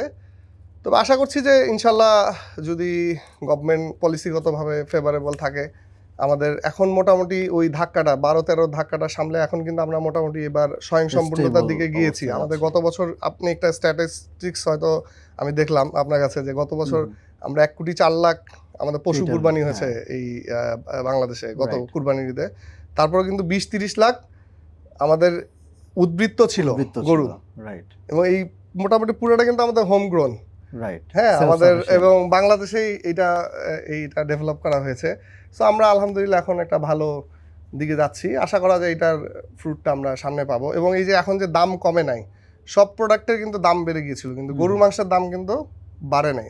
না বাড়াটাই হচ্ছে আপনার কমার কমার ইন্ডিকেশন, লক্ষণ কারণ আর কি, আপনার হ্যাঁ, ইনফ্লেশন রেট তো আছে ভাইয়া। এক্স্যাক্টলি। তার মানে আরো বলতে হয় যে গরুর দাম কমছে বা কমেছে। সো গরুর দাম বেশি, এটা আপনি একটা জাস্টিফিকেশন দিলেন, এটা মানে একদম পারফেক্ট ভ্যালিড একটা জাস্টিফিকেশন দিলেন। তো পাশাপাশি কিন্তু আপনি আরেকটা কথাও বলছেন, সেটা হচ্ছে যে আমরা কিন্তু এখন সেলফ সাফিসিয়েন্ট। আমাদের হচ্ছে গিয়ে যে গত বছর 1 কোটি প্লাস কোরবানি হওয়া সত্ত্বেও আমাদের কিন্তু আরও সারপ্লাস ছিল, আমাদের আরও কিছু উদ্বৃত্ত ছিল কিন্তু, অ্যান্ড পুরোটাই আমাদের সেলফ সাফিসিয়েন্ট, আমাদের হোম গ্রোন জিনিসপত্র। সো তাইলে ভাই এই জায়গাটা থেকে আমাদের কি গরুর মাংসের দামটা কি আস্তে আস্তে কমার কোনো সম্ভাবনা আছে কিনা? অবশ্যই সম্ভাবনা আছে বা এটা কমানো সম্ভব ভাইয়া। এটা অনেক বড় একটা ভাইয়া আলোচনার বিষয় বা খুবই ইন্টারেস্টিং একটা, আমি রিসেন্ট স্টাডি করে এই জিনিসটা পেয়েছি। আমরা যখন ছোটবেলায় কুরবানি দিতাম, ধরেন 98-2000 সালের দিকে, আমরা তো ইউজুয়ালি ধরেন মধ্যবিত্ত ছিলাম, 18-20 হাজার টাকার একটা গরু কুরবানি দিতাম। ওই সময় আমরা চামড়াটা কত দামে বিক্রি করতাম ভাইয়া বলেন তো? 3000, 3,000, 4,000, 5,000 এই চামড়া এরকম, নিয়ে কিন্তু হ্যাঁ। খুনাখুনি পর্যন্ত হয়ে গেছে। মারামারি এলাকায় এলাকায় গুন্ডা মাস্টাররা নেমে একদম পুরা- এখন আমরা সেই চামড়া মানে পানিতে ফেলে দেওয়ার মতো অবস্থা, তাই না? এই চামড়া কেউ নিতে চায় না। নিতে চায় না। সো ওইটার সাথে যদি আপনি কম্পেয়ার করেন যে 98 বা 2000 সালের যে মার্কেট প্রাইস 20,000 টাকার একটা গরুর চামড়া 5,000 টাকা, সেটা যদি আমি এখন 25 সালে রেশিও টানি, 1 লাখ টাকার একটা গরু থেকে যদি আমি 20,000 টাকা বা 25,000 টাকা চামড়ার দাম পেতাম, তাহলে আজকে আমার মাংসের দামটা তো, অন্য সব জিনিস বাদ দিলাম, ডিমান্ড সাপ্লাই, খাবারের দাম, চারণভূমি নাই, সব বাদ, আপনি তো রাইট নাও আমি আপনার 100 থেকে 150 টাকা কেজিতে কম দিতে পারছি একদম। গরুর মাংস। আমার এখানে যদি 750-800 টাকা হয়, আমি এটা কিন্তু আপনাকে 500, 550, 600 টাকায় দিতে পারছি এই রাইট নাও। আর এই বাই প্রোডাক্টের বিজনেসটা কিন্তু শুধু গরুর ক্ষেত্রে না। আপনি দেখেন আজকে সরিষার তেলের যে প্রাইজিংটা হয়, আপনি এটার একটা বড় রোল প্লে করে কিন্তু খৈলের দামটা। আপনি যে প্রাইসে আমরা সরিষার তেল কিনি, প্রোডাকশন খরচ আর সেলিং প্রাইস কিন্তু সেম, কিন্তু ওই যে বিজনেসম্যান বা যেই সরিষার তেলটা ভাঙাচ্ছে, তার প্রফিটটা কোত্থেকে হয়? ওই যে খৈলটা বিক্রি করে কিন্তু। হ্যাঁ, সো এইরকম বাই প্রোডাক্ট ব্যবসা সব প্রোডাক্টের ক্ষেত্রে আছে। তো গরুর বাই প্রোডাক্ট হচ্ছে কিন্তু এই চামড়ার ইন্ডাস্ট্রিটা। আচ্ছা। সো আমাদের এই ইন্ডাস্ট্রিটা কিন্তু রেডি ছিল এক সময়। আমরা ছোটবেলা থেকে পড়ে আসছি না যে আমাদের অর্থকরী ফসল কি কি বা অর্থকরী জিনিস কি কি, চা, চামড়া, পাট, এগুলোই তো ছিল, তামাক, এটা বিক্রি করে আমরা কিন্তু বৈদেশিক মুদ্রা অর্জন করতাম। সো এই চামড়া ইন্ডাস্ট্রিটা কিন্তু টোটালি ডিস্ট্রয় করে দেওয়া হয়েছে, এবং এটা ডেলিভারিটলি করা হয়েছে। আমি আপনাকে একটা শুধু স্ট্যাটিস্টিক্স দিই, 2000 সালের দিকে ইন্ডিয়ার স্কিন ইন্ডাস্ট্রি ছিল কিন্তু $3 বিলিয়ন। আচ্ছা। রাইট নাও এই 2025 বা 20-এর পরে ইন্ডিয়ার স্কিন ইন্ডাস্ট্রির সাইজ জানেন কত? 20 বিলিয়ন ডলার। এবং আমরা এই যে চামড়ার দাম পাচ্ছি না, আমাদের ইন্ডাস্ট্রিটাকে কিন্তু ধ্বংস করে এই টোটাল বিজনেসটা কিন্তু শিফট করা হয়েছে ইন্ডিয়াতে। আমাদের এই যে কমপ্লায়েন্সের নাম করে, কমপ্লায়েন্সের 2000 পর থেকে কিন্তু বায়াররা খুব কমপ্লায়েন্স সচেতন হয়েছে, এবং যেহেতু আপনি জানেন যে স্কিন প্রসেস করতে অনেক ইন্ডাস্ট্রিয়াল ওয়েস্টেজ আমাদের ইয়াতে যায়, এনভায়রনমেন্টে যায়, বাট এটার সলিউশন তো মাথা কেটে ফেলা না। বায়াররা তো মাথা কেটে ফেলতে বলছে না, আপনি জিনিসটা প্রসেস করে ইটিপি থাকবে, তারপরে বিভিন্ন এই যত কম এমিশন করা যায়, কম কেমিক্যাল পরিবেশে দেওয়া যায়, এগুলোর তো একটা প্রসেস আছে। কিন্তু আমরা কি করছি, মাথাটা কিন্তু কেটে ফেলেছি, এবং এই টোটাল ইন্ডাস্ট্রিটাকে ইন্ডিয়াতে আমরা শিফট করানো হয়েছে। হ্যাঁ, এবং আজকে পর্যন্ত জানেন আপনি আমাদের যে হেমায়তপুরে এই যে সেন্ট্রাল যে চামড়া প্রসেসিং ট্যানারি করেছে, এখানে ইটিপি এখন পর্যন্ত বন্ধ। আপনি বায়ার কোত্থেকে আসবে? কমপ্লায়েন্স ইস্যু কিন্তু শুধু যে চামড়ার ক্ষেত্রে তা না, আপনি গার্মেন্টসেও কিন্তু আপনি 2000-এর পর থেকে কিন্তু খুব হ্যাঁ। স্ট্রিক্ট হয়েছিল ওরা। স্ট্রিক্ট হয়েছে। গার্মেন্টস কিন্তু ইভলভ করতে পারছে। ইভেন ওই রানা প্লাজার হ্যাঁ, রানা প্লাজার ইস্যুতে তখন কিন্তু গার্মেন্টস ফ্যাক্টরিগুলা বা সরকার থেকে সবাই কিন্তু এটাকে একটা সেফগার্ড দিয়েছে, কিন্তু স্কিন ইন্ডাস্ট্রিতে কেউ দেয় নাই। কেন দিল না? আমি জানি না এবং এটা যে শুধু আওয়ামী লীগ দায়ী তা না, 2000-এর পর থেকে যেই গভর্নমেন্টগুলো ছিল টোটালি সবাই মিলে এটাকে গিফট করেছে ইন্ডিয়াতে। এমন তো না যে ওয়ার্ল্ডে স্কিনের বা ন্যাচারাল স্কিন একটা আসে, যে আর্গুমেন্ট আসে যে এখন সিনথেটিক স্কিন যেটা আর্টিফিশিয়াল লেদার প্রোডাক্টের ডিমান্ড কমে না। এক্স্যাক্টলি, ওয়ার্ল্ড ওয়াইড তো কমে নাই ভাইয়া। এক্স্যাক্টলি। এবং এই দেখেন আপনি ইন্ডিয়ার স্কিন ইন্ডাস্ট্রির সাইজ দেখেন, 3 বিলিয়ন থেকে এখন 20 বিলিয়ন হয়ে গেছে। সো এখানে তো আমার স্টেক আছে, রাইট, আমার ইন্ডাস্ট্রি স্টেক আছে, রাইট। এটা আমার দেশে হওয়ার কথা। এখনো কিন্তু আমরা এটা যে নতুন করে ডেভেলপ করতে হবে তা না, আমার সবকিছু কিন্তু রেডি আছে, আমার ওয়ার্কার রেডি আছে, আমার সেটআপ রেডি আছে, আমরা টেকনোলজি জানি, হ্যাঁ, আমরা ওয়ার্ল্ডের সবচেয়ে ফাইনেস্ট লেদার গুডস আমরা বানাইতে পারি, তাই না? সো সবকিছু আমাদের রেডি আছে। আপনি যদি স্কিন ইন্ডাস্ট্রি ডেভেলপ করেন, আমাদের আজকেই আমরা গরুর দাম কমাই দিতে না, পারবো, আমার মাংসের কোশ্চেনটা দাম হচ্ছে কমাই ভাই, দিতে এই পারবো। যে মানে ডেভেলপ করতে পারতেছি না কেন আমরা, মানে আমাদের বাধাটা কোন জায়গায়, চ্যালেঞ্জটা কি? এটা কি ভাই এখন আর কাউকে খোলাসা করে বলতে হবে? আমরা একটা সবকিছুই তো আমাদের ওই যে এটা তো আমরা খুব উদার, হ্যাঁ, যে আমরা সব বিলিয়ে দিয়েছি। আমরা স্কিন ইন্ডাস্ট্রিও ভাই বিলিয়ে দিয়েছি, আমাদের নিজের আমরা দিকটা দেখি নাই, পুরো একটা সেক্টর। এবং শুধু আপনি স্কিন ইন্ডাস্ট্রি না, এটার সাথে দেখেন এই পোলট্রি, এই ক্যাটেল সেক্টর জড়িত, গরুর মাংসের দাম, আবার স্কিনের বাই প্রোডাক্ট কিছু প্রোডাক্ট আছে কিন্তু, এটা জানেন? আচ্ছা আচ্ছা। স্কিন তো ইটসেলফ একটা ধরেন বাই প্রোডাক্ট, গরুর বাই প্রোডাক্ট। স্কিন থেকে আবার বেশ কিছু বাই প্রোডাক্ট আসে, যেমন উপরের আস্তর বা পালক যেটা বলে, ওইটা কিন্তু খুব ভালো একটা ফিশ মিল। ওকে, হ্যাঁ, এবং এটাও কিন্তু বাংলাদেশে একসময় হতো, পরে এটা পরিবেশের দোহাই টোহাই দিয়ে এটা বন্ধ করে দেওয়া হয়েছে, টোটালি শাটডাউন। এখন এই ফিশ মিলগুলো ইন্ডিয়া থেকে ইম্পোর্ট করতে হয়। তাহলে ইন্ডিয়া থেকে কোনো কমপ্লায়েন্স নাই? আমি জানি না ওরা কিভাবে এটা ম্যানেজ করেছে, বাট আমাদের দেশে এটা শাটডাউন করে দেওয়া হয়েছে। এবং আমরা এই ফিশ মিল, এখন এই যে স্কিনের এই জিনিসপত্রগুলা আমরা বাইরে থেকে, এবং এটা কিন্তু তাহলে ইমপ্যাক্ট ফেলতেছে কি ফিশ ইন্ডাস্ট্রিতেও কিন্তু ইমপ্যাক্ট ফেলতেছে। আমরা যদি লোকালি এটা ইকোসিস্টেম, এক্স্যাক্টলি, আমরা যদি লোকালি এটা আমরা ফিশ মিলে এটা দিতে পারতাম, তাহলে তো আমার মাছও আমরা কম দামে কিনতে পারতাম, তাই না? আমরা এটা এক্সপোর্ট করতে পারতাম, মানে টোটাল ইকোনমিতে কিন্তু আমাদের ইমপ্যাক্ট ফেলতো। এবং এটা এখনো আসলে যে চলে গেছে আমাদের হাত থেকে, ব্যাপারটা এরকম না। আমাদের যে পরিবর্তিত পরিস্থিতি বা পরিবর্তিত গভর্নমেন্ট, যাদের নিয়ে আমরা খুবই আশাবাদী, এবং সামনে যারা আসছে তাদেরকে সর্বোচ্চ প্রায়োরিটি দিতে বলবো আমাদের এই স্কিন ইন্ডাস্ট্রিটাকে ডেভেলপ করার জন্য। এইটা ডেভেলপ হলে টোটাল ইকোনমির চেহারা চেঞ্জ হয়ে যাবে। আমাদের যে গ্রামীণ অর্থনীতি ভাই, আমাদের এই অর্থনীতি দাঁড়ায় আছে এই যে কৃষকের এই একটা গরু, দুইটা গরু, তিনটা ছাগল, এই মাইক্রো লেভেলের এই কন্ট্রিবিউশনের মাধ্যমে কিন্তু। সো এটা টোটাল একদম রুট লেভেলে কিন্তু পৌঁছানো সম্ভব। আমরা ক্ষুদ্র ঋণের সুফলের কথা বলছি, বা প্রান্তিক জনগোষ্ঠীকে আমরা ইকোনমিতে ইনভলভ করার কথা বলছি। সো এই একটা ডিসিশনের মাধ্যমে কিন্তু আপনি এই যত ইমপ্যাক্ট ফেলতে পারবেন, আমার মনে হয় না যে আপনি আর অন্য কোনোভাবে এটা ফেলতে পারবেন কিনা, আমার আইডিয়া নাই। সো আমি আহ্বান জানাবো যে এই স্কিন ইন্ডাস্ট্রিটাকে ডেভেলপ করেন। আর যদি না করেন, আমার গতদিন আমাদের এক ইয়ার সাথে কথা হচ্ছিল, এক ইউটিউবার, আমাদের এগ্রি ইউটিউবার, উনি বলতেছিলেন যে ভাই আমরা সবাই মিলে কাজ করি, ওই চামড়া খাওয়ানো শেখাই মানুষকে। যদি চামড়ার দাম নাই পাওয়া যায়, এটা খেয়ে আমরা কিন্তু চামড়া খাই। এই যে চামড়া কিন্তু খুবই পুষ্টিকর একটা খাবার, জেলোটিন সমৃদ্ধ একটা খাবার, এবং জেলোটিনের পাউডার কিন্তু অনেক দামে সেল হয়। আপনি বাংলাদেশেও এটা পাবেন, এটা খুবই হাই নিউট্রিশন ভ্যালুর একটা ফুড। সো এইটা যদি খাওয়া শুরু করি, তখন কিন্তু এই যে স্কিন ইন্ডাস্ট্রি আরো ক্ষতির মুখে পড়বে। সো এটা সমাধান না, আমাদের সমাধান হচ্ছে যে আমাদের স্কিন ইন্ডাস্ট্রি ডেভেলপ করলে মাংসের দাম অটোমেটিক্যালি কমে যাবে, ইনশাল্লাহ। ইনশাআল্লাহ, ইনশাআল্লাহ। আচ্ছা ভাই, এখন মানে একটা কোয়েশ্চেন না বারবার চলে আসে আর কি, মানে এটা হচ্ছে যে ধরেন সময় চেঞ্জ হচ্ছে, টেকনোলজি ইমপ্রুভ হচ্ছে, আপনার হচ্ছে গিয়ে যে আমরা যারা জেন জি, জেন আলফা আছি, আমরা কিন্তু এখন অনেক সমাধান পাই। আগে কি সমাধান ছিল? যে একমাত্র হাটে গেলেই গরু আমি পাবো, নাহলে আর কোনো অপশন নাই। অ্যান্ড যে লোকটা হচ্ছে এক্সপেরিয়েন্স না, সে হচ্ছে হাটে যাওয়ার আগে 10 বার চিন্তা করে যে আমি কি যাবো কিনা, গেলে আমি কি ধরা খাবো কিনা, ব্যাপারের খপ্পরে পড়বো কিনা, আমি দালালের খপ্পরে পড়বো কিনা। সো এই জায়গাটা কিন্তু ছিল, বাট এখন কিন্তু এই জায়গায় অনেকগুলো অপশন অ্যাড হয়েছে।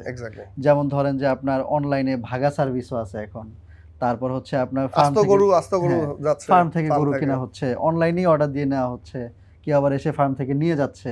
সো অ্যান্ড এখানে লাইভ ওয়েট আপনারা করতেছেন।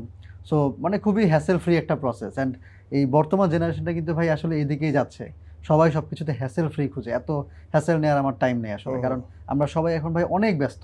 Right. আমি যদি আমার কথা বলি যে আমি সকালে অফিসে আসি, রাতের বেলা অফিস থেকে বাসায় যাই, এর মাঝখানে আমার আর কোনো সময় নেই। তো সবাই কিন্তু কম বেশি এরকম ব্যস্ত মানুষ। তো এই ক্ষেত্রে ভাই এই যে ফার্ম থেকে গরু কিনা বা অনলাইনে হচ্ছে ভাগা যে সার্ভিস বা অনলাইন থেকে আস্ত গরু কিনা, যেটাই বলি আমি, এই জিনিসটাতে তো আমরা যেতে চাই, সবাই যেতে চাই, কিন্তু আমাদের যারা আবার সিনিয়ররা আছেন তারা কিন্তু আবার এটা একদম ঘোর বিপক্ষে। তারা সব সময় একটাই কথা বলে যে খামার থেকে গরু কিনছো মানে লস করছো। ওরা সবসময় তোমার কাছে দাম বেশি রাখবে, ওরা তোমাকে হচ্ছে একটা কিছু বুঝিয়ে দিবে। আর লাইভ ওয়েট তার অ্যাকচুয়ালি গরুর মাংসের ওয়েট না অবশ্যই।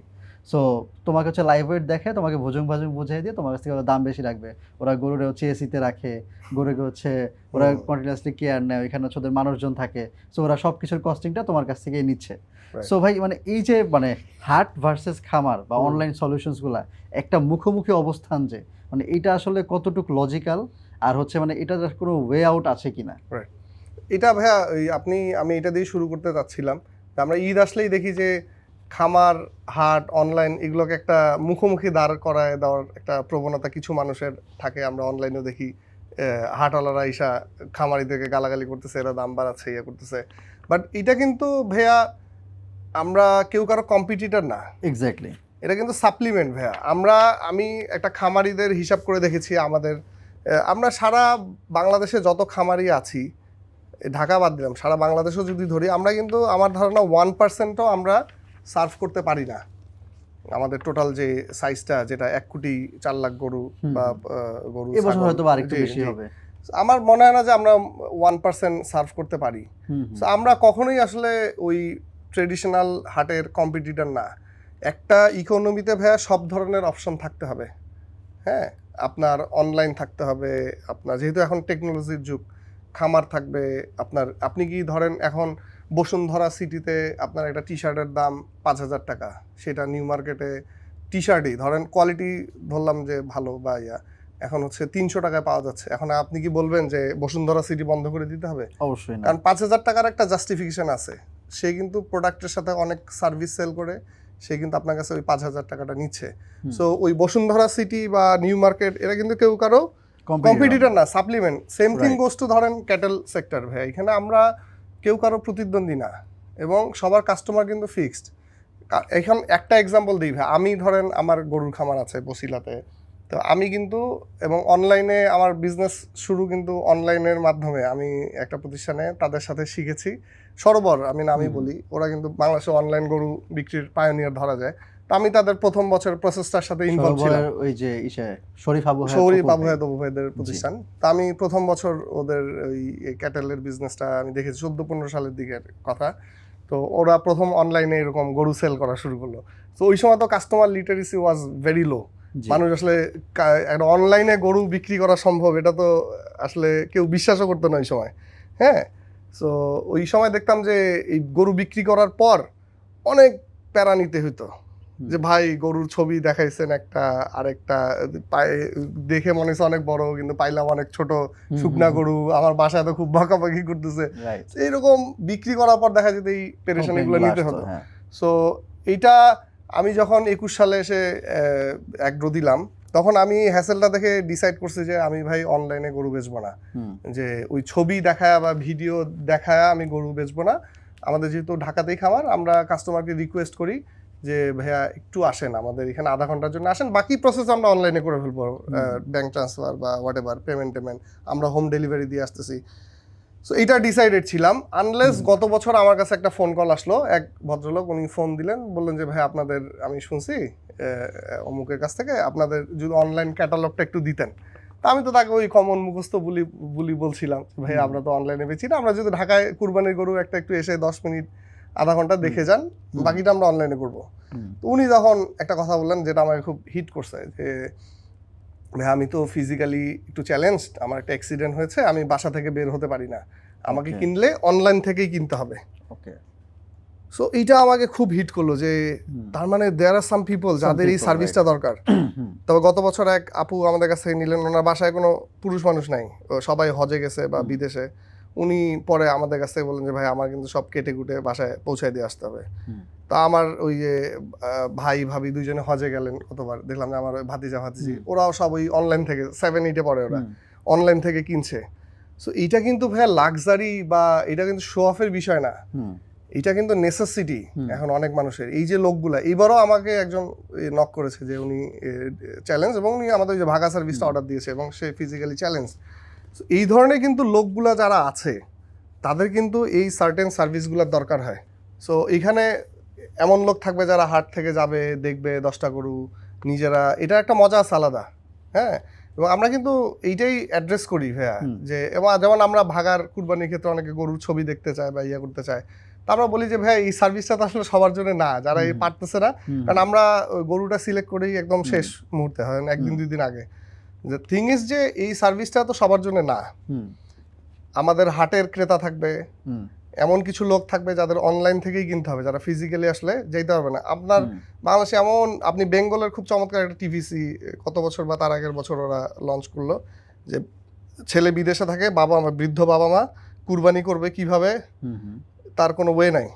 সো ছেলে ওই বিদেশ থেকে বেঙ্গলের ওয়েবসাইটে ঢুকে সে ভাগার অর্ডার দিল, এবং ঈদের দিন ওই বেঙ্গলের লোক এসে তাকে দিয়ে গেল। খুবই ওয়ান্ডারফুল একটা, কিন্তু এবং এটা কিন্তু খুবই টাচি একটা স্টোরি, এবং কিন্তু এটা খুব রেয়ার কিন্তু ঘটনা না ভাইয়া।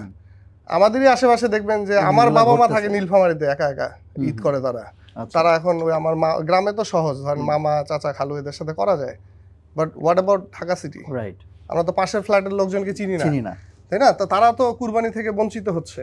রাইট।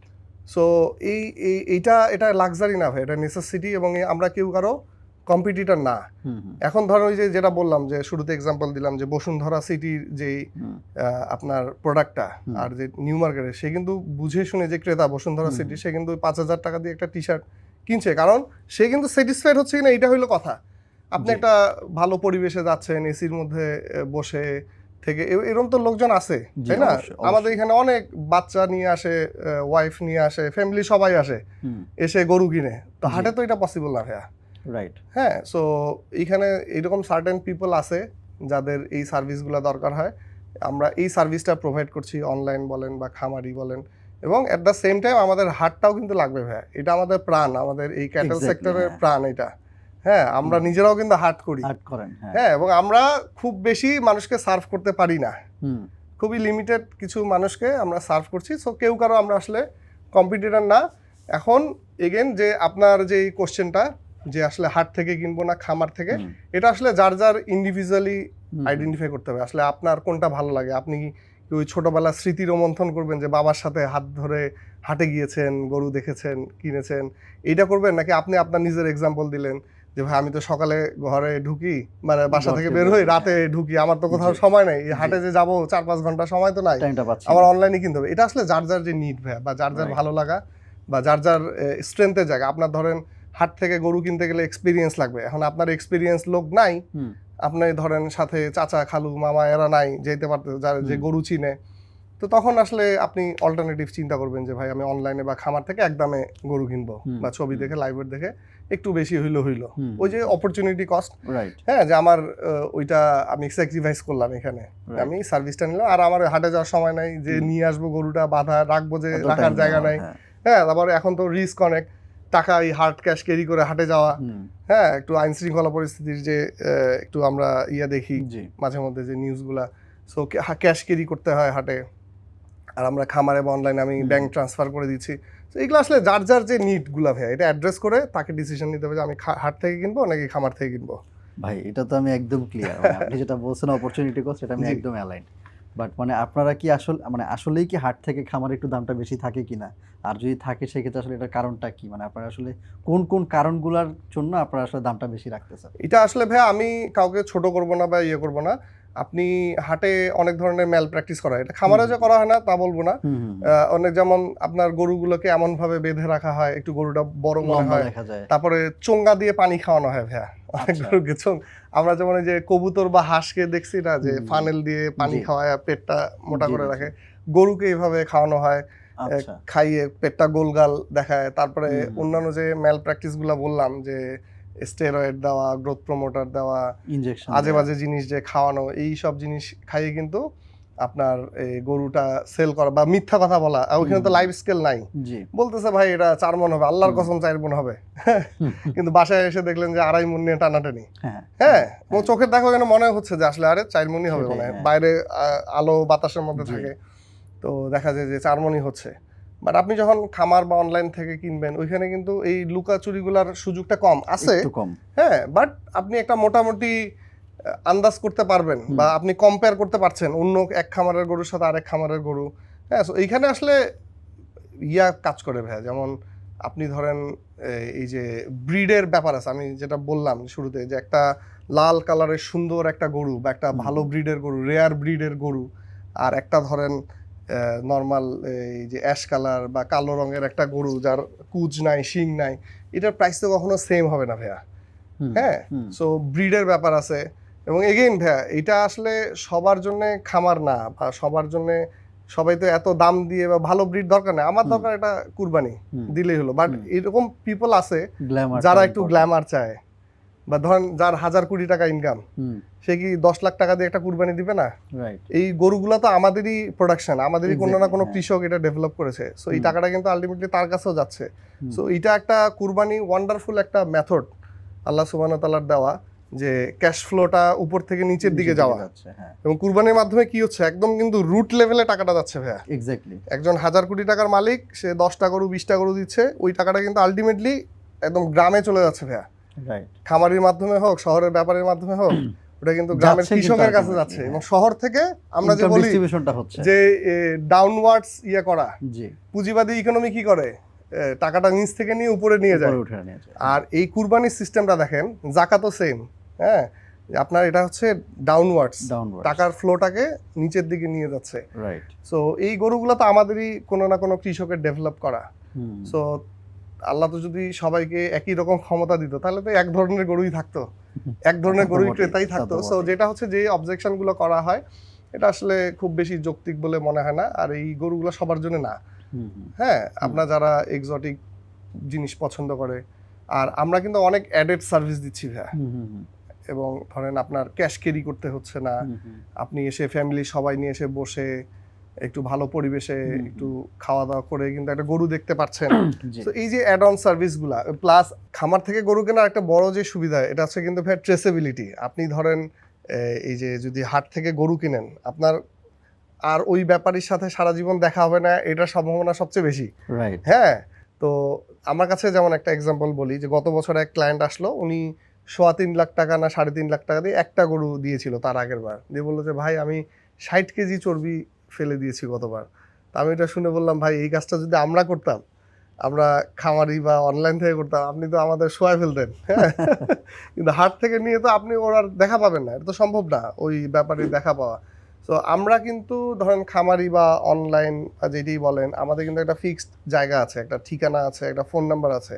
আপনি যে একটা ঈদের দিন ফোন দিয়ে বলবেন আমাদেরকে যে ভাইয়া আপনি কি গরু দিলেন, এত চর্বি হলো, কলিজাটা নষ্ট, আমি খেতে পারলাম না, এই ভয়টা তো আমাদের, বা আমি একটা রিভিউ দিয়ে দিচ্ছি ফেসবুকে, এটা তো আমাদের জন্য অনেক বড় একটা ভয়ের জায়গা ভাইয়া। আমরা যারা ধরেন এই ট্রেসেবিলিটি বা এই যে রিপিট পারচেজ বা আফটার সেল সার্ভিসটা এনশিওর করি, হ্যাঁ, ব্র্যান্ডিং বিষয়টা এনশিওর করি, তাদের জন্য অনেক বড় একটা কিন্তু থ্রেড, বা আমাদের জন্য একটা বড়, এটা কি বলবো, গেটকিপার বলবো, হ্যাঁ।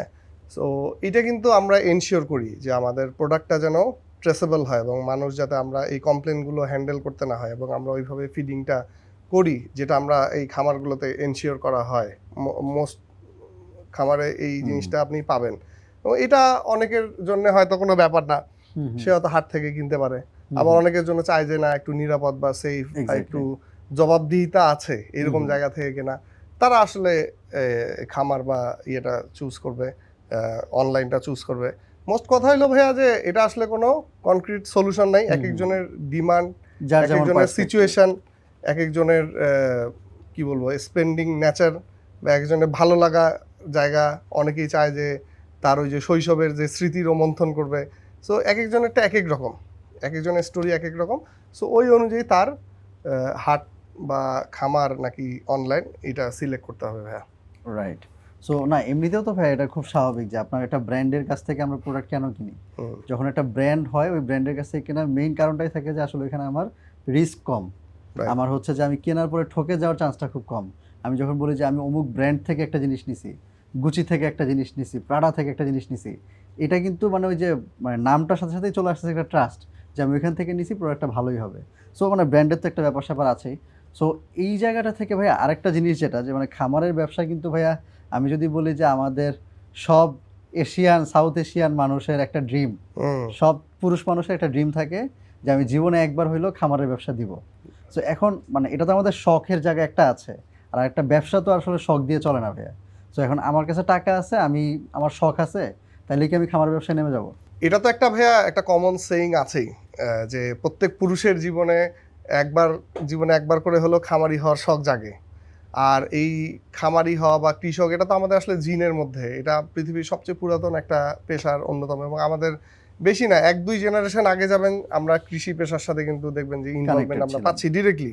এবং আমাদেরও এখনো অনেক রিলেটিভ বা আমাদের বাবা দাদারাও কিন্তু এখনো অনেকের কিন্তু কৃষি পেশার সাথে জড়িত। সো আমাদের ওই জেনেটিক্যালি এই জিনিসটা আমাদের মধ্যে এমবেডেড, যে আমরা এগ্রিকালচার কৃষি এগুলো ভালোবাসি। আর গরু তো একটা পেট অ্যানিমেল, আমরা এখন অনেক পেট লাভার দেখি যে আপনার বিড়াল নিয়ে, রাইট। কুকুর নিয়ে কিন্তু অনেক হাইপ এখন। হুম হুম হুম। সো গরুটাও তো একটা পেট অ্যানিমেল ভাই, এবং গরু খুবই ইন্টেলিজেন্ট এবং খুবই হিউম্যান ফ্রেন্ডলি একটা পেট অ্যানিমেল।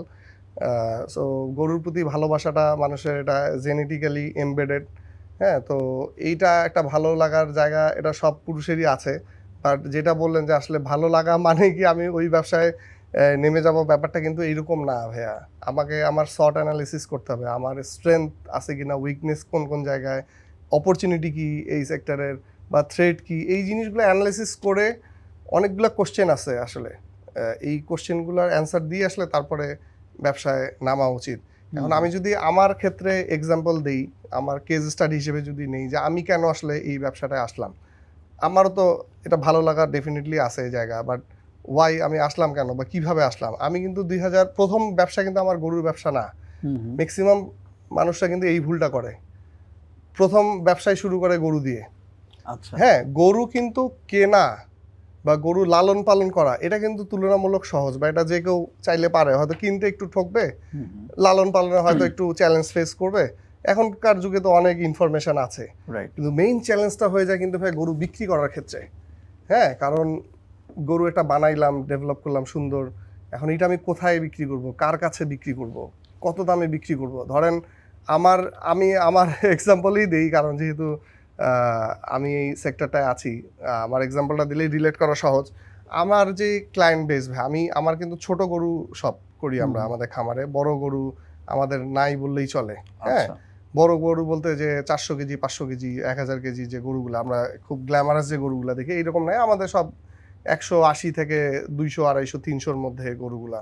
So, আমিও কিন্তু বড় গরু ডেভেলপ করেছিলাম ভাইয়া, কিন্তু দেখলাম যে আমার বিক্রি করতে পারছি না, কারণ আমার যে ক্লায়েন্ট বেস যেটা, এটা মোটামুটি মিডিল ক্লাস বা হায়ার মিডিল ক্লাস এই রেঞ্জে।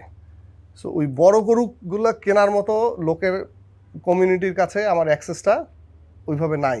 হুম হুম হুম। তো তখন আমি কিন্তু এরপরে এখন টোটালি বড় গরু করা বাদ দিয়েছি, দিয়ে কিন্তু আমি ছোট ছোট বা মাঝারি সাইজের গরুগুলো করছি, এবং আমি এটা খুব সহজেই কিন্তু বিক্রি করতে পারি, কারণ আমার এটা একটা ভালো ক্লায়েন্ট বেস আছে। সো ম্যাক্সিমাম পিপল যে এই ভুলটা করে, যে আসলে আমার ওই মার্কেট অ্যানালিসিসটা করি না, বা আমি নিজেই ভুলটা করেছিলাম, করে কিন্তু আমি শিখেছি যে আমার আসলে ক্লায়েন্ট কারা, বা আমার কোন কমিউনিটির সাথে আমার অ্যাক্সেস আছে, আমি কোন ধরনের গরু তাদের কাছে তারা কোন ধরনের গরু কিনে, বা আমি ঈদের গরু ছাড়া আমি কি মাংসের গরু করব কিনা, বা গাভী করব কিনা। সো এই কোশ্চেনগুলোর অ্যান্সারগুলো আসলে আগে দিতে হবে, যে আমি আসলে কোনটা। তো যেটা শুরুতেই চলে আসি, যে আমি আসলে কিন্তু শুরুর ব্যবসা ছিল না আমার এটা। আচ্ছা। আমি 2015 সাল থেকে কিন্তু আমি যে মধু, তেল, ঘি এইগুলা বিক্রির মাধ্যমে কিন্তু আমার ব্যবসাটা শুরু। সো অলরেডি 6 বছর, 21 সালে আমরা অ্যাগ্রোটা স্টার্ট করি। এই 6 বছরে কিন্তু আমাদের বেশ ভালো একটা ক্লায়েন্ট বেস এবং ট্রাস্টেড এবং বেশ লয়াল একটা ক্লায়েন্ট বেস তৈরি হলো। তো 21 সালে এসে আমরা ঈদের কুরবানির গরু তুললাম, এবং ওই ক্লায়েন্টগুলোর কাছে আমরা পেশ করলাম যে ভাইয়া আপনি তো আমার কাছে মধু নেন, তেল নেন, তো আমরা একদম প্রাকৃতিক খাবারে বা দেশি গরু কিছু ডেভেলপ করেছি বা নিয়ে এসেছি, আপনি আমাদের কাছ থেকে কুরবানিতে গরু কেনেন, আপনি তো বাইরে থেকেই কিনেন। সো আমরা কিন্তু we got very good response এবং ইমিডিয়েট রেসপন্স পাই এবং আমাদের গরুগুলো কিন্তু সেল হয়ে যায় খুব দ্রুতই। তো দেখেন আমরা ওই ক্লায়েন্ট বেস রেডি করে কিন্তু তারপরে এই অ্যাগ্রো ব্যবসায় নেমেছি। তো ম্যাক্সিমাম লোকজন ভুল করে যে আমার মার্কেট রেডি না হয়ে আমি নেমে যাই। আমি যদি শুরুতেই গরু দিয়ে নামতাম আমার কিন্তু 6 বছর লাগতো এই মার্কেটটা রেডি করতে। রাইট। আমার কিন্তু অলরেডি একটা মার্কেট রেডি আছে। এরপরে যদি আরো বলি আমার বাড়ি হচ্ছে নীলফামারীতে। তো ওইখানে আমরা ছোটবেলা থেকেই দেখে আসছি যে ঢাকার ব্যাপারীরা, চিটাঙের ব্যাপারীরা, কুমিল্লার ব্যাপারী আমাদের দিকে যে গাড়ি ভরে গরু ঢাকায় নিয়ে আসতো গরু। তো যেহেতু আমার বাড়ি নীলফামারী, সো এটা আমার জন্য একটা অ্যাডভান্টেজ যে আমি বাসায় যাই, যে ওইখানে খাই ঘুমাই তারপরে হাট করে, যেহেতু অনেক টাকা পয়সা নিয়ে যেতে হয়, একটা সিকিউরিটির বিষয় আছে। তো আমি যেটা করি যে আমার বাড়িতে যাই, চেক নিয়ে যাই, চেক সাথে নিয়ে যাই, ওইখান থেকে ক্যাশ উইথড্র করে হাটে যাই। তো এইটা যদি আপনার এই ফেসিলিটিস আমার না থাকতো বা যাদের নাই তাদের কিন্তু এই টাকাগুলো নিয়ে হাটে যাওয়া, ঢাকা থেকে ট্রাভেল করে, সো এই যে বললাম যে অপরচুনিটি বা স্ট্রেংথের যে জায়গাটা, এই জিনিসগুলো আসলে আপনাকে আইডেন্টিফাই করতে হবে যে আমি আসলে ভালো লাগে বলেই যে শুরু করবো, ব্যাপারটা তো এরকম না। আমার ক্লায়েন্ট বেস আছে কিনা, আমার এই কেনা বিক্রির যে ক্যাপাসিটি এটা ফেভারেবল কি না, এই জিনিসগুলো অ্যান্সার দিয়ে আসলে আমাদের যেতে মোস্ট পিপল আসলে, বা এই আমাদের এগ্রি কন্টেন্ট সব জায়গায় দেখবেন যে ট্রেনিং ট্রেনিং ট্রেনিং ট্রেনিং বলতে বোঝায় যে শুধু ওই যে গরু কীভাবে কী খাওয়াইতে হবে, কীভাবে ডেভেলপ করতে হবে, গরুর অসুখ বিসুখ কী, এইগুলা। সো এই বড় একটা অংশ বিজনেসের যে পার্টটা, এটা কিন্তু আসলে কেউ শিখায় না বা কেউ এই কথাগুলো বলে না যে গরুটা কোথায় সেল করব, কত দামে সেল করব, কার কাছে সেল করব, এই জিনিসগুলো আগে আসলে বের করতে হবে ভাইয়া।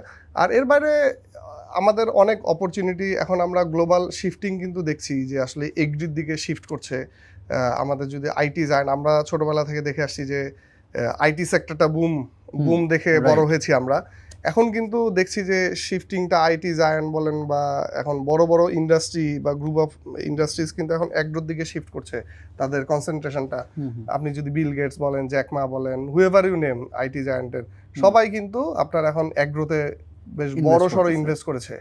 হ্যাঁ, এবং এটা ইন্ডিকেট করে একটা যে গ্লোবাল শিফটিং ওই দিকেই যাচ্ছে। হয়তো আমরা দেখছি যে আল্লাহ আমাদের হেফাজত করে যুদ্ধ বিগ্রহ এই জিনিসগুলা যখন আসবে তখন কিন্তু আসলে এগ্রি ছাড়া অন্য সব জিনিস কিন্তু ফেডেড হয়ে যাবে, তাই না? সো এখানে অপরচুনিটি আছে, এখানে আমাদের শিক্ষিত লোকজন আসতেছে এই সেক্টরে, যে ম্যাল প্র্যাকটিসগুলো ছিল বা কাস্টমার লিটারেসির যে জায়গাটা, এটা অনেক ডেভেলপ হয়েছে আগের তুলনায়। মানুষ এখন ব্রিড চিনে, লাইভ ওয়েট কি, লাইভ ওয়েট থেকে একটা গরু লাইভ ওয়েট অনুযায়ী কতটুকু মাংস পাওয়া যায়, এই লিটারেসির যে বিষয়গুলো ভাইয়া, বা অভ্যস্ততার যে বিষয়টা, অনলাইন থেকে গরু কেনা বা খামার থেকে গরু কেনার যে অভ্যস্ততা, এই জিনিসগুলো কিন্তু এখন একটা মোটামুটি একটা পজিশনে চলে আসছে। So there is a very big opportunity যারা আসতে চায়, বাট তার আগে এই প্রিপারেশনগুলো নিয়ে আসা উচিত। আপনি যেটা বললেন যে আসলে কার কাছে বেচবো, কোত্থেকে কিনবো, তো এরকম আর অনেক বিষয়পত্রগুলো আমাদেরকে জানতে হবে। সো ওই জায়গায় আমি যদি মানে একদম স্টেপ বাই স্টেপ যাই, যে ধরেন আমি আজকে হচ্ছে যে এখন একটা গরুর ফার্ম দিতে যাচ্ছি, আমার কাছে মোটামুটি টাকা পয়সা আছে, প্লাস আমার একটা শখও আছে, মানে ফ্যাসিনেশন আছে, প্যাশন আছে, পাশাপাশি টাকাও আছে আমার কাছে। সো আমি যদি এখন শুরু করতে চাই, আমার যদি 5টা স্টেপ ফলো করা লাগে, তাহলে 5টা স্টেপ কি হবে? প্রথমে তো ওই যে আপনার আসলে প্যাশন থাকতে হবে, ভালো লাগা থাকতে হবে ভাইয়া।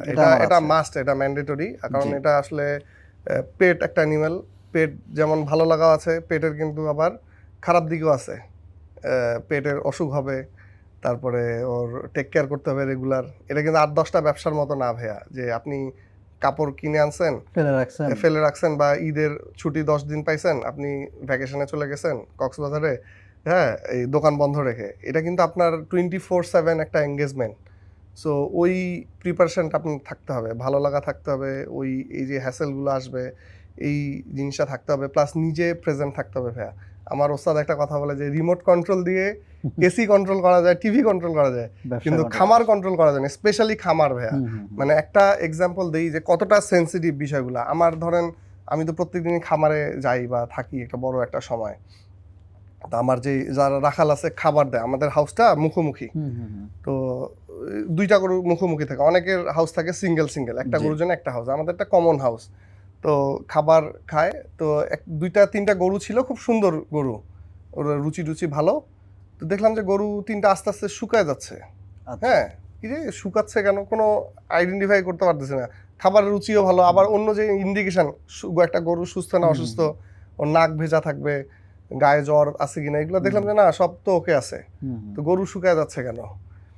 তো একদিন আমি ওই খাবার দিয়েছে রাখাল, আমি দাঁড়ায় আছি, দেখি ওইটার অপোজিটে যে গরুটা, ওইটার হুম, এত বড় বড় দুইটা শিং, হ্যাঁ ওইটা আচ্ছা, হচ্ছে আচ্ছা। ফাইটার গরু, হ্যাঁ হ্যাঁ, হ্যাঁ। ওই রেস রেস খেলে না বা ফাইট খেলে না, হ্যাঁ, হ্যাঁ। ওই ইয়ার ফাইটার গরু ছিল একটা। তো ওর এই এত বড় বড় শিং, হুম। তো ওইটা দেখলাম যে ও যে যেহেতু কমন হাউস, ও করতেছে কি, ওর জায়গার খাবারটা রেখে ওই সামনে দিয়ে আগে খেয়ে ফেলতেছে এবং শিং দিয়ে, হুম, হ্যাঁ একদম ওই, দুধে ছড়াই দিচ্ছে। আর ওই অপোজিটে যেগুলো ছিল ওরা তো ভয়ে ওর কাছেই হুম, আসতেছে না। তো তখন ইমিডিয়েট করলাম কি যে ওরে ডিটেনশনে পাঠাও, ওই যে রেসলার রে, হুম, হ্যাঁ ওই যে ফাইটার, হুম, ওকে আলাদা একটা হাউসে দিয়ে দিলাম। হুম, হুম, এই যে দেখেন ছোট ছোট বিষয়, খুব ছোট বিষয়, কিন্তু কিন্তু এটা যদি আমার রাখালরা প্রত্যেকদিন 3 বেলা খাবার দিচ্ছে, হুম, হুম। 3 বেলা সারাদিন তারা হাউসে থাকতেছে, কিন্তু কারো চোখে কিন্তু এই জিনিসটা আসতেছে না। আসতেছে না। এটা একটা কথা আছে যে founders food step is the best fertiliser, right. যে আপনার ওনারের উপস্থিতি। এবং এটা আপনার, আমি এটা অনেক জায়গায় বলছি যে আমাদের কোরআনেও কিন্তু এই শিক্ষাটা দিয়েছে। আপনি সুলাইমান আলাইহিসসালাম যখন ওই যে মসজিদটা ডেভেলপ করে, জিনরা এটা কাজ করেছিল, তো সুলাইমান আলাইহিস সালাম কিন্তু বাই দিস টাইম ইন্তেকাল করেছেন, রাইট। হ্যাঁ, এবং বাট উনি তারপর দীর্ঘ 1 বছর আল্লাহ তাকে কিন্তু দাঁড় করে রাখছিলেন, উনি তার লাঠিটা দিয়ে কিন্তু দাঁড়ায় ছিলেন, রাইট। হ্যাঁ। এবং এক সময় ঘুণ পোকা খেয়ে যখন উনি পড়ে গেল, তখন জিনরা বুঝলো যে উনি উনি ইন্তেকাল অনেক করেছেন। আগেই ইন্তেকাল করেছেন। তো এইটা থেকে আমাদের শিক্ষা কি? শিক্ষা হচ্ছে যে ভাইয়া দেখেন, উনি যদি ওইখানে প্রেজেন্ট না থাকতো, উনি কিন্তু দাঁড়ায় ছিলেন, কোনো কাজ করেন নাই, হুম, হুম, হুম। কিন্তু ওনার ওই প্রেজেন্সটার কারণে কিন্তু জিনরা বা যারা কাজ করেছে তারা কিন্তু খুব সিনসিয়ারলি কিন্তু তারা কাজ এই করে। কাজটা করেছে নন স্টপ, কারণ ওই যে ফাউন্ডার দাঁড়ায় আছে এখানে। রাইট। So, আপনি যখন একটা প্রতিষ্ঠানে থাকবেন বা প্রতিষ্ঠানে যাবেন, আপনার ওই প্রতিষ্ঠানের চেহারাই অন্যরকম হয়ে যাবে। আপনি যদি যখন থাকবেন না, দুইটার অনেক পার্থক্য পাবেন। Right. আমাদের এই অ্যাগ্রি সেক্টরে বড় একটা অংশ আমাদের ভাইরা ধরা খায়, বিদেশে থাকে বা ঢাকায় থাকে, গ্রামের টাকা চাচাতো ভাই লাগায় খালাতো রাখছে। ভাইকে দিয়ে দিছে যে ভাই তুমি একটা হুম, গরু করো। এই খামারগুলো কিন্তু খুব বেশি দিন টিকে না, কারণ আপনার প্যাশন আছে গরুর প্রতি, আপনার ওই খালাতো ভাইয়ের তো ওই প্যাশন নেই নাই থাকতে পারে। বা ওই আগ্রহ। ও আপনার টাকা পাইছে, ও আপনি কষ্ট করে ওই টাকা উপার্জন করছেন, কিন্তু আপনার ওই খালাতো ভাই তো ওটা কষ্ট করে উপার্জন করে নাই। সো এখানে বড় একটা বিষয় হচ্ছে যে নিজে প্রেজেন্ট থাকতে হবে। রাইট। তারপর কোথায় আমরা সেল করব, আমরা প্যাশন পেয়ে গেলাম, হুম ইনভলভমেন্ট পেয়ে গেলাম। ইনভলভমেন্ট পেয়ে গেলাম, কোথায় আমরা সেল করব প্রোডাক্টটা, হুম, আমরা কার কাছে কোন দামে, যেটা আমি একটু আগে কভার করেছি, রিপিট না করি, হুম। যে কার কাছে সেল করব। তারপরে ভাই আমি আপনাকে একটু থামাইলাম কনভারসেশনটা, হ্যাঁ? জি প্লিজ। মানে আপনার যে স্টোরিটা ছিল যে আপনি হচ্ছে যে 6 বছরে একটা ক্লায়েন্ট বেস বিল্ড করছেন, তারপরে গিয়ে হচ্ছে আপনি তাদের কাছে আপনার গরুটা সেল করছেন। সো এখন ভাই আমি আজকে ব্যবসা শুরু করতে চাই। কারণ আমার কাছে তো ওই 6 বছর সময়টা নাই যে আমি 6 বছরে একটা ক্লায়েন্ট বেস ডেভেলপ করব অন্য একটা বিজনেস দিয়ে, তারপরে গিয়ে হচ্ছে আমি তার কাছে যাব। সো এটা তো আমার জন্য পসিবল না বা ফিজিবলও হয়তো বা অনেকের জন্যই হবে না। সেই ক্ষেত্রে আমি আসলে বেচবো কার কাছে? এটার স্ট্রেট কাট অ্যান্সার হলো আপনি যাবেন না। আচ্ছা। না, এটা একটু বেশি হার্শ হয়ে গেল। হুম, হুম। মানে আপনার যদি ক্লায়েন্ট বেস না থাকে বা যদি আপনি কার কাছে বিক্রি করবেন, সো এটা যদি আপনার অ্যান্সারটা না থাকে, তাহলে তো আপনি আসলে ওই বিজনেসটা করা হ্যাঁ, উচিত তাহলে হবে আমি না। শর্টকাটে কিভাবে আসলে ব্যবসাটা শুরু করতে পারি? শর্টকাটে হচ্ছে যে শুরুতে এমভিপি করেন, মিনিমাম ভায়াবল Viable প্রোডাক্ট, যেটা product। যে আগে 2টা 3টা করে গরু দিয়ে বা আগে দেখেন, শুরু করেন। এখানে আমরা কিন্তু আরেকটা বড় ভুল করি ভাইয়া, আমরা শুরুতেই কিন্তু দেখবেন যে অ্যাগ্রো করতে যেয়ে অনেক বেশি ইনভেস্ট করে ফেলি আমাদের শেডের পিছনে। রাইট। হ্যাঁ, আমার ধরেন 30 লাখ টাকা আছে, 8 লাখ 10 লাখ 15 লাখ টাকা দিয়ে খুব সুন্দর শেড, এইটা আবার ইউটিউবে দেখায় অনেক, খাজনার চেয়ে বাজনা হ্যাঁ, বেশি। দিয়ে আমি শেড বানাইলাম। ধরেন হুম, সব ব্যবসা তো সবার জন্য না ভাইয়া, সব ব্যবসা সবার জন্য ক্লিক করে না। আপনি যেই লোকটা গরুর খামার করে ধরা খাইছে, সে দেখবেন যে হয়তো গার্মেন্টস ব্যবসা করে খুব ভালো করতেছে, আবার উল্টাটাও হতে পারে। তো সব ব্যবসা কিন্তু সবার জন্য ক্লিক করে না। তো আপনি আগে দেখেন যে আপনার আসলে এই ব্যবসাটা আপনার জন্য ফিট করে কিনা। আপনি আগে 2টা 3টা 5টা গরু দিয়ে কেনেন, বুঝেন ব্যবসাটা, তারপরে বিক্রি করেন, হাটে বিক্রি করেন। এরপরে আস্তে আস্তে তো আপনার একটা ক্লায়েন্ট বেস তৈরি হবে। রাইট। আপনি এখন আপনার নাই 5টা ক্লায়েন্ট, আপনি 50টা গরু ডেভেলপ করে বসে আছেন, তো এটা তো তাইলে হবে না। হবে না। সো যারা একদম নতুন বা স্ক্র্যাচ থেকে করতেছেন, তাদের আসলে বলবো যে এমভিপি করেন আগে, ছোট একদম ছোট হুম, হুম, স্কেলে হুম। ছোট আকারে করেন, বা অন্যের সাথে একটু ইনভলভ হন, যে আগে খামার করতেছে হুম, তার হুম। সাথে ভাই আমার 2টা গরু আমি তোমার সাথে আমি করি, বা জি। তুমি হাটে যাচ্ছ তার সাথে আমি করি। সো এটা একটা ওয়ে হইতে পারে। আর আমরা যে পয়েন্টে ছিলাম যে প্যাশন, তারপরে ভালো ইনভলভমেন্ট লাগা, ইনভলভমেন্ট, আর কাস্টমার বেস বিল্ড কাস্টমার করা। বেস যেটা। আর ফোর্থ যেটা হইতে পারে ভাইয়া, যে যেই এলাকাটায় আমরা খামার করছি আসলে ওই পরিবেশটা ফেভারেবল কিনা বা ইকোসিস্টেমটা আছে কিনা ওইখানে। আচ্ছা। ইকোসিস্টেমটা খুব ইম্পর্টেন্ট ভাইয়া। যেমন ধরেন আপনি এমন একটা এলাকায় খামার দিলেন, হয়তো জমি সস্তা, অনেক অনেক বেশি জমি আছে, কিন্তু আপনার ডাক্তারের আসতে 5 ঘন্টা লাগে। আপনার একটা গরু অসুস্থ হয়ে গেল, আচ্ছা, হ্যাঁ। তো ওইটার আপনি চিকিৎসা করতে করতে গরুর অবস্থা শেষ। হুম, হুম, হ্যাঁ, হুম। সো এটা একটা এক্সট্রিম কেস বললাম, বাট ইকোসিস্টেমটা ইম্পর্টেন্ট, যে আপনার আশেপাশে এই খাবারের দোকানগুলো আছে কিনা, ওষুধের দোকান আছে কিনা, ডাক্তার পাওয়া যাচ্ছে কিনা, এবং ওইখানে কাস্টমার বেসটা আছে কিনা। হুম, হুম, হুম, একটা ধরেন ওই যে এইটাও রিলিভেন্ট অ্যান্সার, হুম, হুম। যে আপনার যদি ধরেন ওইখানে একটা অর্গানিক কাস্টমার বেস থাকে, যে আপনি যদি ওই ইকোসিস্টেমের মধ্যে ধরেন আরো 10টা খামার আছে, ওইখানে একটা লোকজনের ক্রাউড আছে, যে লোকজন আসতেছে দুধ কিনে গরু কেনার জন্য আসতেছে, আপনি ওইখানে যদি একটা খামার দেন তাহলে কিন্তু আপনি অর্গানিক্যালি বেশ কিছু ক্লায়েন্ট পাবেন পাবো। এফোর্টলেসলি। জি। হ্যাঁ, সো ওইটাও যদি আপনার পক্ষে থাকে তাহলে আপনি দেন।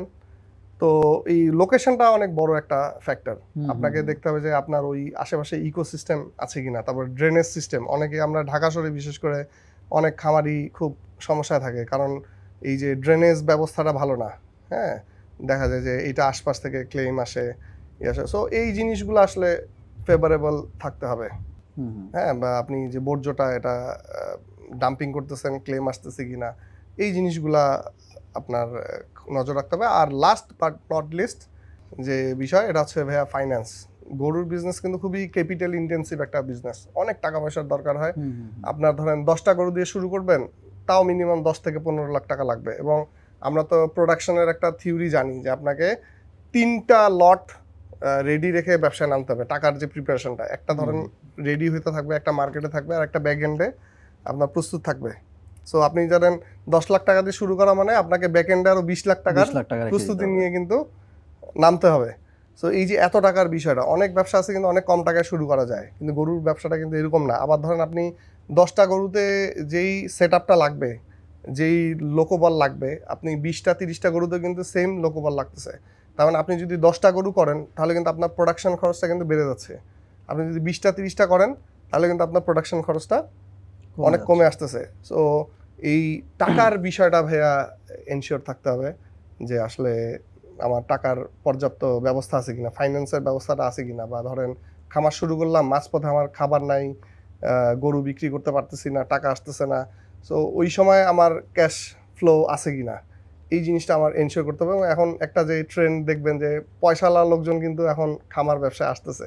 রাইট। হ্যাঁ, আপনি বাংলাদেশেও দেখবেন যে আপনার ইন্ডাস্ট্রিয়ালিস্টরা, বা ইভেন যদি নায়ক নায়িকাও যদি দেখি আমরা, বলিউড টলিউড, সবার কিন্তু দেখবেন একটা ফার্ম হাউস থাকে।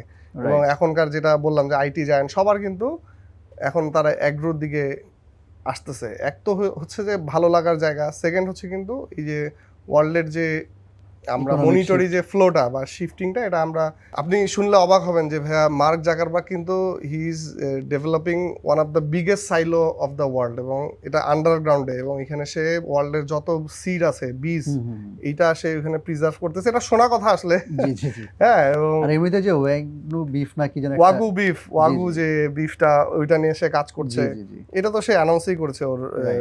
ফেসবুক পেজে। সো ও কিন্তু ওইখানে ভাইয়া সে বীজ জমাচ্ছে, এবং এমন একটা সাইলো করেছে ওইখানে পারমাণবিক বোমা পড়লেও ওই সাইলো বা গুদাম ঘর যেটা, ওইটা ধ্বংস হবে না। এবং নট অনলি জাকারবার্গ, আপনি Bill Gates, Jack Ma, Elon Musk, সবাই কিন্তু এখন এগ্রিতে বিশাল বিশাল টাকা ইনভেস্ট করেছে তারা। সো ওয়ার্ল্ডের শিফটিং ওইদিকে যাচ্ছে। সো যেটা বলছিলাম যে ফাইন্যান্সের বিষয়টা, যে এই যে মাল্টি মিলিয়নার লোকরা বা বিলিয়নার লোকরা কিন্তু টাকার বস্তা নিয়ে এই সেক্টরে নেমে গিয়েছে বা নামছে। তো এইখানে আমার আপনার মতো এই যে অল্প টাকা দিয়ে নেমে আসলে তাদের সাথে কম্পিট করাটা অনেক টাফ জব। সো ফাইন্যান্সের বিষয়টা আসলে আমাদের এনশিওর করতেই হবে, যে আমার যদি ভালো ফাইন্যান্সিং অপশন থাকে, then we should go for farming. আর মাইক্রো লেভেলে তো এটা করাই যাবে, এটা তো আসলে বিজনেস না। ধরেন আমাদের মামা খালা চাচারা যেটা, বা আমাদের এখনো করে গ্রামের বাড়িতে একটা দুইটা গরু, সো ওইটা তো আসলে বিজনেসের পর্যায়ে আসলে ওইভাবে কমার্শিয়াল বিজনেসের পর্যায়ে ধরা যায় না। এটা একটা পার্ট অফ গ্রামীণ যে অর্থনীতি, হ্যাঁ। বা এই যে মাইক্রো লেভেলে যে ফ্যামিলি বিজনেস বলি, এটার একটা অংশ। So আপনি যখন কমার্শিয়ালি বা লার্জ স্কেলে নামবেন, তখন আপনাকে আসলে টাকার বস্তা নিয়েই নামতে হবে। যদি এটা থাকে তাহলে আমাদের আসলে যাওয়া উচিত এই এগ্রো বিজনেসে বা ক্যাটেল বিজনেসে। আচ্ছা ভাই, আপনি তো হচ্ছে যে গরুর ফার্ম করতেছেন 2021 সাল থেকে। হুম, সো আপনার অলরেডি 4 বছর 5 বছরের একটা এক্সপেরিয়েন্স হয়ে গেছে। সো এই ইন দ্য মিন টাইম তো আপনি অনেক গরু কিনছেন, হুম। হাটে গিয়েই গরু কিনছেন। তো আপনার এমন কোনো এক্সপেরিয়েন্স আছে যে মানে যেটা আসলে আপনি আমাদেরকে বলতে চান বা আপনার এখনো অনেক বেশি মনে আছে? এত হাজার, হাজার শত, শত গরু কিনছেন। বাট এর মধ্যে ওই একটা এক্সপেরিয়েন্স আপনার খুবই মনে থাকে আরকি সবসময়। এরকম তো ভাইয়া প্রচুর মানে গরুর এটা একটা মজা মানে আসলে সব আমরা তো সব চ্যালেঞ্জ নিয়ে আসলে হুম, কথা হুম, হুম। বলছি জি। বাট এটা একটা থ্রিলিং গেম ভাই আমরা তো অ্যাড্রেনালিন রাশের জন্য অনেক কিছু করি এই যে পাহাড়ে যাই এটা উঠে এটা জি, উঠে জি।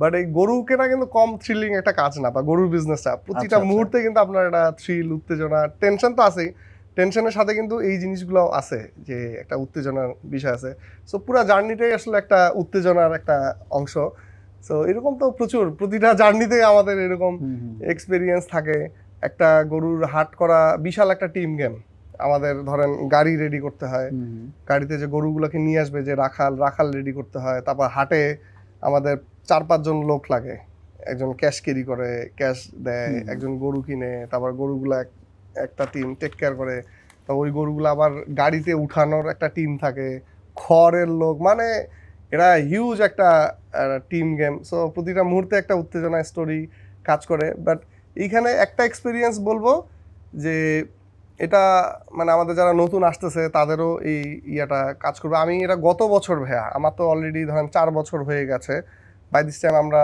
অনেক গরু আমাদের হাত দিয়ে কেনা বেচা করে ফেলছি তো একটা মোটামুটি কনফিডেন্স আসছে আরে আমি তো এখন একটা ভালো পারি গরু মনে কিনতে হয় পারি এখন। হ্যাঁ। তখন আমরা ডিসাইড করলাম কি যে ধরেন টিপিক্যাল এটা তো ঈদের বাইরের কথা বলতেছি ঈদে তো একটা ব্যবসা হয় হুম। বড় ব্যবসা হয় ম্যাক্সিমাম খামার ঈদ কেন্দ্রিক ব্যবসা করে আর বাকি সময়টা কিন্তু আমরা আইডেল পড়ে থাকি যেহেতু আমি মানে ফ্যাটেনিং খামার করি হুম, হুম, দুধের গরু না দুধের গরুতে সারা বছর একটা ক্যাশ ফ্লো থাকে তো যেহেতু ফ্যাটেনিং খামারে আমাদের ক্যাশ ফ্লোটা ওই বছরের একবারই মোস্টলি হয় সো আমরা চিন্তা করলাম যে ক্যাশ ফ্লো জেনারেশনের জন্য অন্য যে টিপিক্যাল যে ব্যাপারীগুলা যারা আছে তারা যেভাবে বিজনেস করছে আমরা ওইভাবে করি গ্রাম থেকে গরু কিনে আমরা তো এখন গরু চিনি কতটুকু ওয়েট ধরে ধরে কিনে আমরা ওইটা শহরে বিক্রি করব হুম, হুম, হুম। তো ওই চিন্তা করে আমরা কুষ্টিয়া গেলাম হাট করলাম গরু কিনলাম কিনে এনে শহরে ওই যে হাটে আমাদের ঢাকার পাশে পাড়াগ্রাম হাটে উঠালাম উঠায় দেখি গরু বেচতে পারি না ভাইয়া 1 হাট যায় 2 হাট 3 হাট কেন, গরু কেন? বেচতে পারি না হ্যাঁ তো